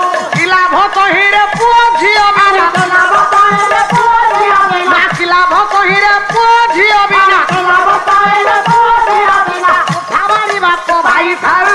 ଅଷ୍ଟଳଙ୍କାର ନାଇଁ ଥାଉ ତମ ମନ ଲାଗି ଭକ୍ତି ପାଇ ଥାଉ ଅଷ୍ଟଳଙ୍କାର ନାଇଁ ଥାଉ। ଶରୀରରେ ଆପାଦ ମସ୍ତକ ହୀରାଲୀଳା ମୋତିମାଣିକର ଆଭୂଷଣ ସେ ଭରି ହେଇଥାଉ ଆଜ୍ଞା ସମ୍ଭ୍ରାନ୍ତ ପରିବାରର ଝିଅଟି ହେଇଥାଉ ଆଜ୍ଞା ଆଜ୍ଞା ଭଲ ଯୋଗ୍ୟତମ ସ୍ୱାମୀର ସ୍ତ୍ରୀ ହେଇଥାଉ ହେଇଥାଉ ନାରୀ କୋଳଟା ଯେତେବେଳେ ଖାଲି ହେଇଯାଏ ଆଜ୍ଞା। ସେ ନିସନ୍ତାନ ହେଇଯାଏ ହଁ। ସେତେବେଳେ ନାରୀ ଜୀବନର ଯଥାର୍ଥତା ହୁଏ ନା ନାଇଁ ଆଜ୍ଞା। ନାରୀ ଜୀବନର ପୂର୍ଣ୍ଣତାର ବର୍ଦ୍ଧମାନ ଆସେ ନା କେମିତି ହବ ଖାଲି ସେତିକି ଆଉ? କହିଲା ମା ମା ବୋଲି ରଡୁଥିବ ଏ କାନି ପଣତକୁ ଭିଡୁଥିବ ମା ମା ବୋଲି ରଡୁଥିବ କାନି ପଣତକୁ ଭିଡୁଥିବ ମା ମା ବୋଲି ରଡୁଥିବ କାନି ପଣତକୁ ଭିଡୁଥିବ ମା ମା ବୋଲି ରଡୁଥିବ କାନି ପଣତକୁ ଭିଡୁଥିବ ନାଲି ବାଡି ଧରି କୁକୁର ବିରାଡି ନାଲି ବାଡି ଧରି କୁକୁର ବିରାଡି ନାଲି ବାଡି ଧରି କୁକୁର ବିରାଡି ନାଲି ବାଡି ଧରି କୁକୁର ବିରାଡି ପଡୁଥିବ କେତେ ଚଢୁଥିବ ମା ମା ବୋଲି ରଡୁଥିବ କାନି ପଣତକୁ ଭିଡୁଥିବ ମା ମା ବୋଲି ରଡୁଥିବ କହିଲା ମା ମା ବୋଲି ରଡୁଥବ ଯୋଉ ପିଲା ମାର ସଜଡତା କାନିପଣତଟାକୁ ଅସଜଡା କରିନି ଆଜ୍ଞା ଯୋଉ ପିଲା ଅଗଣା ଭିତରେ କଚାଡି ହେଇ ବାରମ୍ବାର ପୁନଃ ପୁନଃ ପଡି ନାହିଁ ମାସ୍ ବାଡି ଖଣ୍ଡ ଧରି କୁକୁର ବିରାଡିକି ତଡି ନାହିଁ ସେ ଘର ଘରରେ ଲେଖା ନାଇଁ ଆଜ୍ଞା ସେ ନାରୀ ମାରେ କେବେ ଲେଖା ହୁଏ ନାଇଁ ଆଜ୍ଞା ଭିନ୍ନତାଟା ନିଃସନ୍ତାନ ହଁ ଦିନେ ଗଲା କଶ୍ୟପ ଋଷିଙ୍କ ନିକଟରେ ପହଞ୍ଚିଲା ଆଜ୍ଞା କଶ୍ୟପ ଋଷି ଯୋଡେ ଅଣ୍ଡା ଦେଲେ କହିଲେ ଆକୁ ନେଇ ବସା ଉଷୁମରେ ଏ ଦିଟା ପିଲା ଆଦିରୁ ସୃଷ୍ଟି ହେବେ ହଁ ଏ ପିଲା ଦିଟା ତୁମକୁ ନିଶ୍ଚିତ ଭାବରେ ଦାସିତ୍ୱରୁ ମୁକ୍ତି କରିବେ ହଁ ଯେତେବେଳେ ଋଷି ଅଣ୍ଡା ଦେଇଥିଲେ ହାକ୍! ଆଜିକାଲି ଦିଦି ମାନେ ଅଣ୍ଡା ଦେଲେଣି ଆରେ ଋଷି କଣ ଅଣ୍ଡା ଦେଇଥିଲେ ଆଉ ଆପଣ କହିଲେ କଛପ ଅଣ୍ଡା ଦେଲେ ଋଷି ଅଣ୍ଡାଟାକୁ ପ୍ରଦାନ କଲେ ଆଶ୍ରମ ରଖିଥିଲେ ସେ ଅଣ୍ଡା ଦିଟି ଦେଲେ ସାର୍ ଦେଖନ୍ତୁ ମୁଁ ଯେତେବେଳେ ଯାହା କହିଲେ ଆପଣ ଛୁଟି ଛୁଟି ମାର ମାର ହଉଛନ୍ତି ଆଗା ତ ସିଏ କହିଲା ତାକୁ ତ କାହିଁ କିଛି କିଛି ହେଲେନି ବ ତୋ ଭଳି ଆସି କଣ ନିଲ ତ ତୁ ଗୋଟା ପରମ ନିଲ ଗୋଟା ସେ ଖେପୁଅ ତୁ ପରମ ନିଲ ତ ସାର୍ କହିଲେ ତାଙ୍କୁ ନୁହେଁ ତତେ କହୁଛି ଆରେ ମତେ କହିଲେ ତୁ ଗୋଟା ପରମ ନିଲ ମୁଁ ଚାଣ୍ଡାଳ କିଆ କହୁଥିଲି ରେ କାଇଁ କହୁଥିଲି? ବସ ବସ ମୋର ସଜନ ବୃନ୍ଦ ଅଣ୍ଡା ଦିଟାକୁ ବିନତାଣି ଉଷୁମରେ ବସେଇ ଦେଲା ଅନେକ ବର୍ଷ ବାପ ବିତିଗଲା ଆଜ୍ଞା ଅଣ୍ଡା ଭିତରୁ ପିଲାଟା ସୃଷ୍ଟି ହେଲାନି ଦିନେ ରାଗିକି ପଦାଘାତ କରି ଗୋଟେ ଅଣ୍ଡାକୁ ହଟେଇ ଦେଲେ ସୃଷ୍ଟି ହେଲା କିଏ ଲାଲ ବର୍ଣ୍ଣର ପୁଅ ଘୋଡା ବୁହା ଅରୁଣ କହିଲା ମା ବିଦାୟ ସୂର୍ଯ୍ୟଙ୍କର ସ୍ୱାଗତ ତମକୁ ଅପେକ୍ଷା କରି ବସିଛି ଚାଲିଲେ ମା ସ୍ୱର୍ଗପୁର ସୂର୍ଯ୍ୟଙ୍କର ରଥରେ ମୁଁ ସାରଥି ହେବି ଏ ଯୋଉ ଅଣ୍ଡାଟା ଅଛି ମା ତାକୁ କେବେ ହେଲେ ପଦାଘାତ କରିବୁ ନାହିଁ ଏ ଅଣ୍ଡାରୁ ଯୋଉ ପିଲାଟା ସୃଷ୍ଟି ହବ ଇଏ ତତେ ଦାସୀରୁ ମୁକ୍ତି ଦବ ବାସ୍ ମା ଏ ଅଣ୍ଡାଟାକୁ ସୁରକ୍ଷା ବଳୟ ଭିତରେ ରଖ ୟାକୁ କେବେ ପଦାଘାତ କରିବୁନି ଲୋ ନାଇଁ ମୁଁ ତତେ ସହାୟତା ଦେଇପାରିବିନି ଏଇ ପିଲାଟା ତତେ ସହାୟତା ଦବ ବାପା ଦିନ ପରେ ଦିନ ବିତିଗଲା ମାସ ପରେ ମାସ ବିତି ଯାଉଛି ବର୍ଷ ପରେ ବର୍ଷ ଯାଉଛି ଏ ଅଣ୍ଡା ଗଡି ଗଡି ଗଡି ଗଡି ଗଡି ଛୁଆଟିଏ ସୃଷ୍ଟି ହେଇଥିବାରୁ ୟା ନାମ ରହିଲା ପକ୍ଷୀରାଜ ଗରୁଡରେ ଗରୁଡ ସୃଷ୍ଟି ହେଲେ ଗରୁଡର ଭାରା ଇଏ ଯେତେବେଳେ ବାପା ଏ ଧରିତ୍ରୀ ଉପରେ ବସେ ଗରୁଡର ଭାରା ଆଉ ଧରିତ୍ରୀ ବା ସହ୍ୟ କରି ପାରିଲେ ନାହିଁ ଗରୁଡର ଭାରା ସହ୍ୟ କରି ପାରିଲେନି ଡାକିଲା ମା ଭୋକ ଲାଗିଲା କଣ ଖାଇବାକୁ ଦେ ପିଲାଙ୍କର ଅଳି ମା ତ ସହେ ନା କୌଣସି ପିଲାର କ୍ଷୁଧା ମା କେବେ ସହ୍ୟ କରିପାରିବ କହିଲେ ବାପାରେ ମୁଁ ତ ଦାସୀ ତୋର ବିମାତାର ବେକାରଣର ମୁଁ ପ୍ରତିପାଳିତ ତତେ କଣ ଖାଇବାକୁ ଦେବି ତ୍ରିକୁଟ ସରୋବର ପୁଷ୍କର ହ୍ରଦରେ ଦିଟା ଗଜ କଶ୍ୟପ ଲଢେଇ ଯାଇଛନ୍ତି ୟାକୁ ଖାଇକି ଉଦର ଯନ୍ତ୍ରଣା ମେଣ୍ଟା ବାପା ଗଲା ୟାକୁ ଥଣ୍ଟ ଦେଶରେ ଧରିଲା ଆଜିକାଲି ଆମେ ଖାଦ୍ୟମାନ ସବୁ ଛିଡା ହେଇକି ବାପା ଖାଇଲେ ଆଜ୍ଞା ବଫେ ସିଷ୍ଟମ ହେଇଗଲା ଆମେ ଖାଦ୍ୟ ମା ମାନେ ସବୁ ବାପା ମାନେ ଛିଡା ହେଇକି ଖାଇଲେ ଛିଡା ହେଇକି ଖାଦ୍ୟ ପଶୁ ମାନେ ଖାଆନ୍ତି ମଣିଷ ନୁହେଁ ନାଇଁ ନାଇଁ ଆମର ଧୀରେ ଧୀରେ ଲକ୍ଷ୍ମୀ ହରା ଆମେ ହେଇଗଲେ ଛିଡା ହେଇକି ଖାଦ୍ୟ ଖାଇବା ଅନୁଚିତ ଏ ଗରୁଡ ଖାଦ୍ୟକୁ ଧଇଲା କହିଲା ବସିବି ଖାଦ୍ୟ ଖାଇବି ସୁମେରୁ ପର୍ବତ ଉପରେ ବସିଲା ଖାଦ୍ୟ ତକ ବାପା ଖାଇଲା ସୁମେରୁ ପର୍ବତରୁ ଖଣ୍ଡେ ଭାଙ୍ଗିଲା ଇଏ ଭଗ୍ନାଂଶକୁ ଧଇଲା ସମୁଦ୍ର ଭିତରକୁ ଫୋପାଡିଲା ଏ ସମୁଦ୍ର ଭିତରେ ତ୍ରେତୟା ଯୁଗରେ ଇଏ ଗୋଟେ ଦୀପ ୟାରି ଭିତରେ ହେଇଛି ସୁବର୍ଣ୍ଣମୟ ଲଙ୍କାର ସୃଷ୍ଟି ଗରୁଡ ଧରିତ୍ରୀ ଉପରେ ବସିଲେ ଧରିତ୍ରୀ ମା ଭାରାକ୍ରାନ୍ତ ହେଇଗଲେ କାନ୍ଦିଲେ ମା ନାରାୟଣକୁ ଡାକିଲେ ନାରାୟଣ ଆବିର୍ଭାବ ହେଲେ ଡାକିଲେ ଗରୁଡ ରହିଯା ମୁଁ ଯଦି ତୋ ଉପରେ ବସେ ताले तो भाराक्रांत को मां सहयोग करि पारिबो आज ठार तू मोर ड्राइवर मु तोर होची मालिक गरुड़ कहले आपण जगतपति नारायण शंखचक्र गदापद धारी छिड़ा हो गले कहला हाँ मु जगतपति नारायण ना प्रभु वर प्राप्ति हम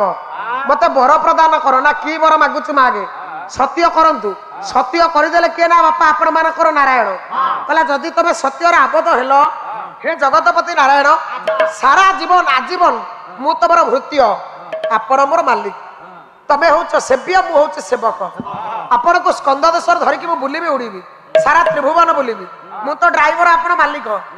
मो पर सारा जीवन आपण बसिबे मते तीनटा वर दियो ना तीनटा वर कोन मागुछु मागे ना मागुछु प्रभु तू मो पर सारा जीवन बसिबू ना बरस के दुई धर तोर ऊपर बसिबी एही वर नारायण मते दियो भाबी भाबी अस्तु बोली नारायण वर करिले प्रदान द्वितीय वरे मोर वर अटे प्रयोजन अरे द्वितीय वर ना प्रभु तो निकट 60 पौटी भोग लगी ना हाँ या भक्त मैंने उच्चिष्ट कले तू खाइबुनि ना नहीं किंतु प्रतिदिन तो भोग को तो अन्न व्यंजन को मुझे उच्चिष्ट न करी तू केबे चलुरे ग्रहण करू ना मु उच्चिष्ट करी बापा गरुड़ ऊपर बसी लंबा नाकर निश्वास पकाई उच्चिष्ट हुए महाप्रभु से अन्न व्यंजन को खाती महाप्रसाद गरुड़ निश्वास पड़े अईटा हुए से भक्तर अस्तु तृतीय वर ना टी अमृत आनी स्वर्गपुर मत सहायता दे माँ को मुक्ति अस्तु करदे गरुड़र जो प्रतिशोध रहा नाग माने मो माँ को हैरान कर जो सर्पकूल एमान को ध्वंस करी एमान निश्चित भाव में खाई बापा से दिन ठारू एकाथर सबु नाग को खाई था किंतु वासुकीर अनुरोध क्रम प्रतिदिन गोटे गोटे नाग खाए सबु नाग बापा सरी जाइए सबु नागकूल को ध्वंस कर सारी सर्वपरि शेषे गोटे नागर पाली अच्छी बापा से किए जानी ना आपण मानक शंखचूड़ मणिचूड़ नागुणी एकमात्र पुत्र प्रतिदिन नाग पिला मान को धरी माँ मान आनी शुआई दिखती कौ जगार माँ जाच गोटे बध्यशिला पत्थर थाए तापर गोटे तंबा रंगर कपड़ा टे पड़ी थाए जो नाग मैंने आसती से कपड़ा बासुक देता घोड़ी शोई जाती गरुड़ बापा आसब ये नाग मान को खाईदे से आनंद मन कंटा गुड़ा पकईदे पलि जा से दिन आज्ञा मणिचूड़ नागुड़ी शंखचूड़ नाग को धरी बध्यशिला पत्थर पर उपस्थित नाग पिलाटा को धरी आखिर अबारित अश्रुधार झड़ी पड़ू बुढ़ी माटा आज तारी सामने पुओ गरुड़ गरुड़ ता पुओ को खाइब तारी सामने तार रक्त मांस को खाई माँ है केबे धैर्य धरी पुअर मल्ला देहटा को देखी पारिबो जो तंबा रंगर कपड़ा को धरी किए ना मणिचूड़ नागुणी चतुर्दिग को चाहूची नागानंद हर्षवर्धन आ गोटे श्लोक कला ममैत जम्बार पयम धचिनम प्रवृत्य जावत विनोता तुम जाय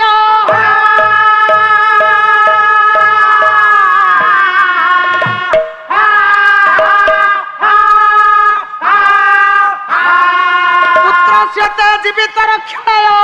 स्वदेह महारमितुम ददामि बापा कपड़ा खंड को धरी चतुर्दिग को चाहूची आ कांदी कांदी कहूची बोध हुए तार विकल कंठस्वर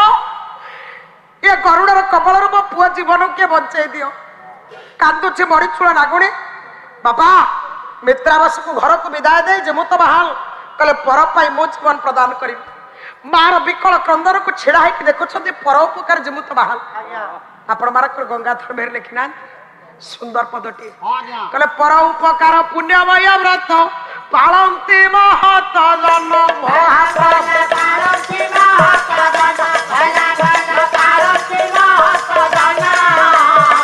पर उपकार उर्विधि कर दियंती शस्य किरण जे पर उपकार करे से व्यक्तित्व बापा स्वदेहर स्वर्गगामी हुए चिंता करुछंती आपण मानकर किए ना छिड़ा ही मणिचूड़ नागुणी पुअर जीवनटा केले बंचे दियंता माँ ही मोरी सामने गरुड़ तक भक्षण कर चिंताधारा को नहीं बापा मणिचूड़ नागुणी चक्षु अबारित अश्रुधार झरी पड़ुछि छेड़ा है देखुं किए ना आपण मानकर जीवित बाहान मित्रा बस घर को फेरी जाइए जीवित बाहान छिड़ा है बापा देखुं चिंता कर जीवित बाहान विकल कंठस्वर नागिनीर विकल कंठस्वर केउ जगह सतरे गरुड़ पलि आस कि जीवित बाहान को लक्ष्य कर मणिचूल नागुर भाविला गरुड़ पलि आस कि हठात चमकी पड़ी चाहिला मुझे तो हस्त प्रदान करें ना जीवित बाहान डाकिले माँ गोटे कथा मोर यही जगह मन पड़ जाए कहले अष्टादश पुराणेषु व्यासस्य वचनद्वयं परोपकार पुण्याय पापाय परपीडन कहले जी परर उपकार करे स्वदेह से व्यक्ति बापा स्वर्ग प्राप्ति हुए मणिचूल नागुरी पुअटा को कांदुची मामा कांदी कांदी पुअटा को निजर बक्ष को आउची केते विकल कंठर बापा कांदुची कौन कही कांदिला कहला बढ़ी तिलु कोले मोर तू बधा है बुआजी मो शत्रु मुखर मो बाप धनारे मो बाप धनारे बक्ष फाटी जाए मोर बाप धनारे बड़जी तो तेरे धना बंसी का पाई सारी दिन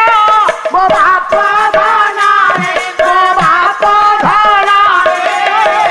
तोते गाधीब पक्षी भोजन बाप धनारे वनजपति किरण बड़े सही पारू नथिलु धन मो बाप धनारे मो बाप धनारे तोते गाधीब पक्षी भोजन बाप धनारे सूर्यंकर उत्तप्त किरण को जे सह्य करि पारे ना आज गरुड़ तार चंचु देश आघात कर पुअर रक्त मांस गुड़ा खाई जीव विकल कंठस्वर उदार कंठर डाकुची हे महाभाग हे महान व्यक्तित्वर प्रतिभा किए केउआड़े बाहु छातले मो पुओ को आश्रय दियो मो पुओ केमिति बंची जाऊ गरुड़ कबल मो पुओ को रक्षा कर जीवित मान छिड़ा गले माँ कांदिवार अभिप्राय ना एकमात्र शंखचूड़ अच्छे गरुड़ आसब ताकू खाइब मो पुओ केमिति बंचिब ना माँ जेहेतु तोते माँ डाकिली मु भी तोर गोटे पुओ तो पुओ को बंचेबार दायित्व होची मोर ए माँ ये पुओ बंचिब तो पुओ पाई मु जीवन देवी सेठी मणिचूल नागु निर्दय है ना कहले बापा रे मु जमी मोर एकमात्र संतान को गरुड़ मुखर आहार खारीज बोली एमती विकल क्रंदन करुछि तो माँ तो तते हरे कांदिब ना ए माँ मो माँ केबे हेले मते हरे कांदिब नाही मो मार अन्य पिला माने अछंती से तो साहाଯ୍य करिवे मालो ए पुअटा को तू नै कि घर को जा ए बध्यशिला पत्थर पर मु सोइबे गरुड़ मुखर मणि जो आहार करी बापा मणिचूल नागुड़िया पुओ को नै कि घर को फेरिबो ना संप्रति वर्तमान मणिचूल नागुड़ी जाए पहुंचला जिमुत केतु एवं मंदाकिनी निकट रे खबर प्रदान करिवो मित्रा बसु जाए पहुंच जाए बापा मलयवती निकट रे खबर प्रदान करिवो पर पाई जीवन देबाकू जाइछिन जीवित बाहान बाहागर 4 दिन प्रभात समय घटना बाप बड़ी आपण माने देखंतु ए घटना बड़ी आपण माने लक्ष्य करंतु समस्त आसी उपगत हेबे एठी आ गया से लाल कपड़ाटी घोरी हेई आपण मानकर जीवित बाहान बध्यशिला पत्थर ऊपर सोइला गरुड़ आकाश मार्ग रोल होछि केमिति मार्ग रोल हेला आपण मानकर नागानंद हर्षवर्धन आ गोटे श्लोक लिखि कला तुल्या संबरत कामरई पिता धाती गगनऊ पंकत्रय पक्षियोतिना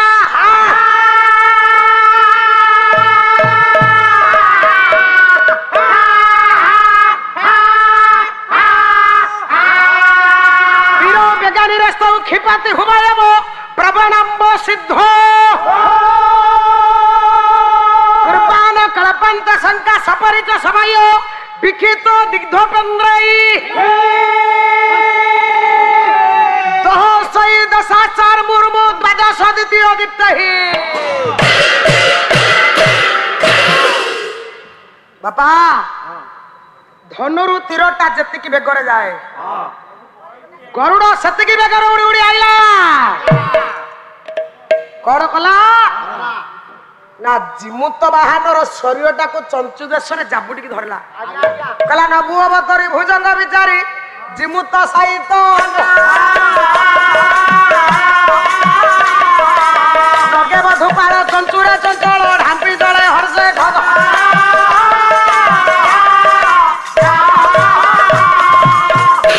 ଆସିଲା ବାପା ଆକାଶ ମାର୍ଗରୁ ଓହ୍ଲେଇଲା ଚଞ୍ଚୁ ଦେଶରେ ତାର ଶରୀରଟାକୁ ଧରି ଖାଇଲା ବାପା ଖାଇସାରିବା ପରେ କଣ୍ଟାଟି ପଡିଲା ମରିଚୁଳା ଗୁଡା ସେ ହାଜର ହେଇଗଲା କହିଲା ଏ ମୃଗ ପୁଅ ମୋ ପାଖରେ ବଞ୍ଚିଛି ଯାହା ପାଳି ଆଜି ଖାଇବାର ତୁ ତାକୁ ଭକ୍ଷଣ ନ କରି ମହାନ ପ୍ରତିଭାର ଜୀବନକୁ ନଷ୍ଟ କରିଦେଲୁ ଜାଣିଛୁ ସେ କିଏ ଗନ୍ଧର୍ବ ରାଜ ଜିମୁତ କେତୁଙ୍କର ଏକମାତ୍ର ପୁତ୍ର ଜିମୁତ ବାହାନ ମୋ ପୁଅ ପାଇଁ ସେ ଜୀବନ ଦେଇଛି କଣ କଲୁ କୁଳାଙ୍ଗାର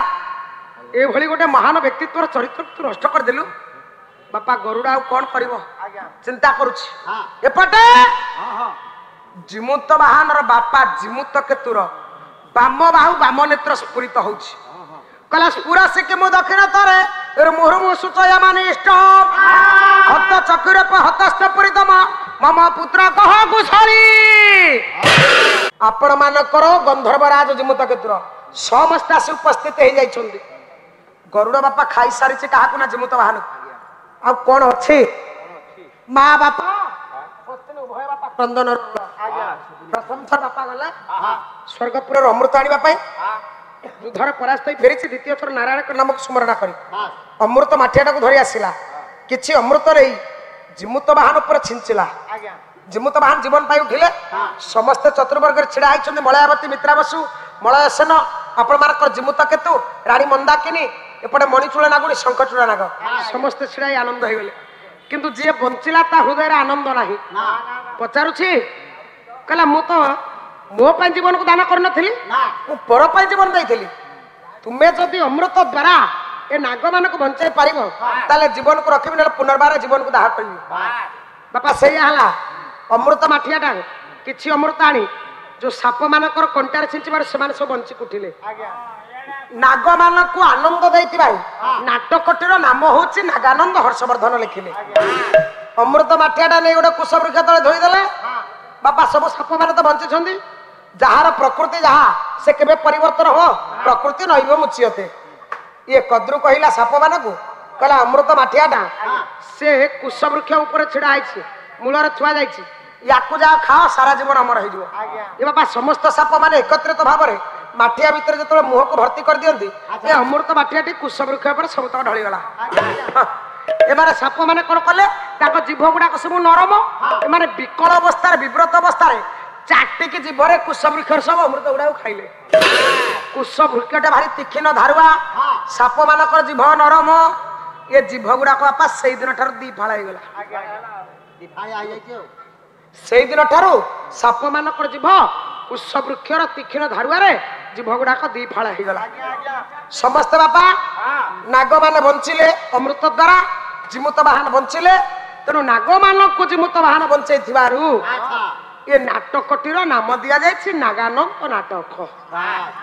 ଆମେ ଯଦି ପର ପାଇଁ ଜୀବନ ଦବା ପର ପାଇଁ କିଛି ମଙ୍ଗଳ କାମନା କରିବା କାହାର ଉପକାର କରିବା ତପସ୍ୱୀରେ ଗଙ୍ଗାଧର ମେହେର କଣ କହିଲେ କହିଲେ ଉପକାର କାର କରବା ନ କର ଉପକାର କର ନାହିଁ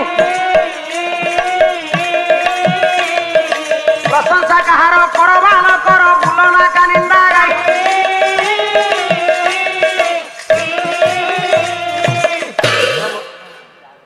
ଜୀବନରେ ବାପା ଯଦି ଆମେ କାହାର ଉପକାର କରିନେ କାହାର ଅପକାର କରିବାନି ଯଦି ଏ ଜିଭା ଜୀବନରେ ଥରେ କାହାର ପ୍ରଶଂସା କରିନି ହଜାର ହଜାର ଲୋକଙ୍କର ନିନ୍ଦା ଆମେ କାହିଁ କରିବା ସେ ଅଧିକାର ଆମ ନିକଟରେ ନାହିଁ ପରର ଉପକାର କର ଜିମୁତ ବାହାନ ଭଳି ଇତିହାସର କିମ୍ବଦନ୍ତୀରେ ନାମ ରଖିଦେଇ ଚାଲିଯା ପରର ଯିଏ ଉପକାର କରେ ସ୍ୱଦେହରେ ସେ ସ୍ୱର୍ଗଗାମୀ ହୁଏ ସ୍ୱର୍ଗ ପ୍ରାପ୍ତି ହୁଏ ନାରାୟଣ ତାର ମଙ୍ଗଳ କରନ୍ତି ଦିନ ଜନ ଶରଣ ରକ୍ଷଣ ମହାବାହୁ ଆଉ ଏଣିକି ଦିନ ଜନ ଶରଣ ରକ୍ଷଣ ମହାବାହୁ ଆନନ୍ଦ ସାଗର ହରିବୋଲ ହୁଳାହୁଳି ଦିଅ ଏ ବିଶ୍ୱର ଦୁଃଖ ଦୂର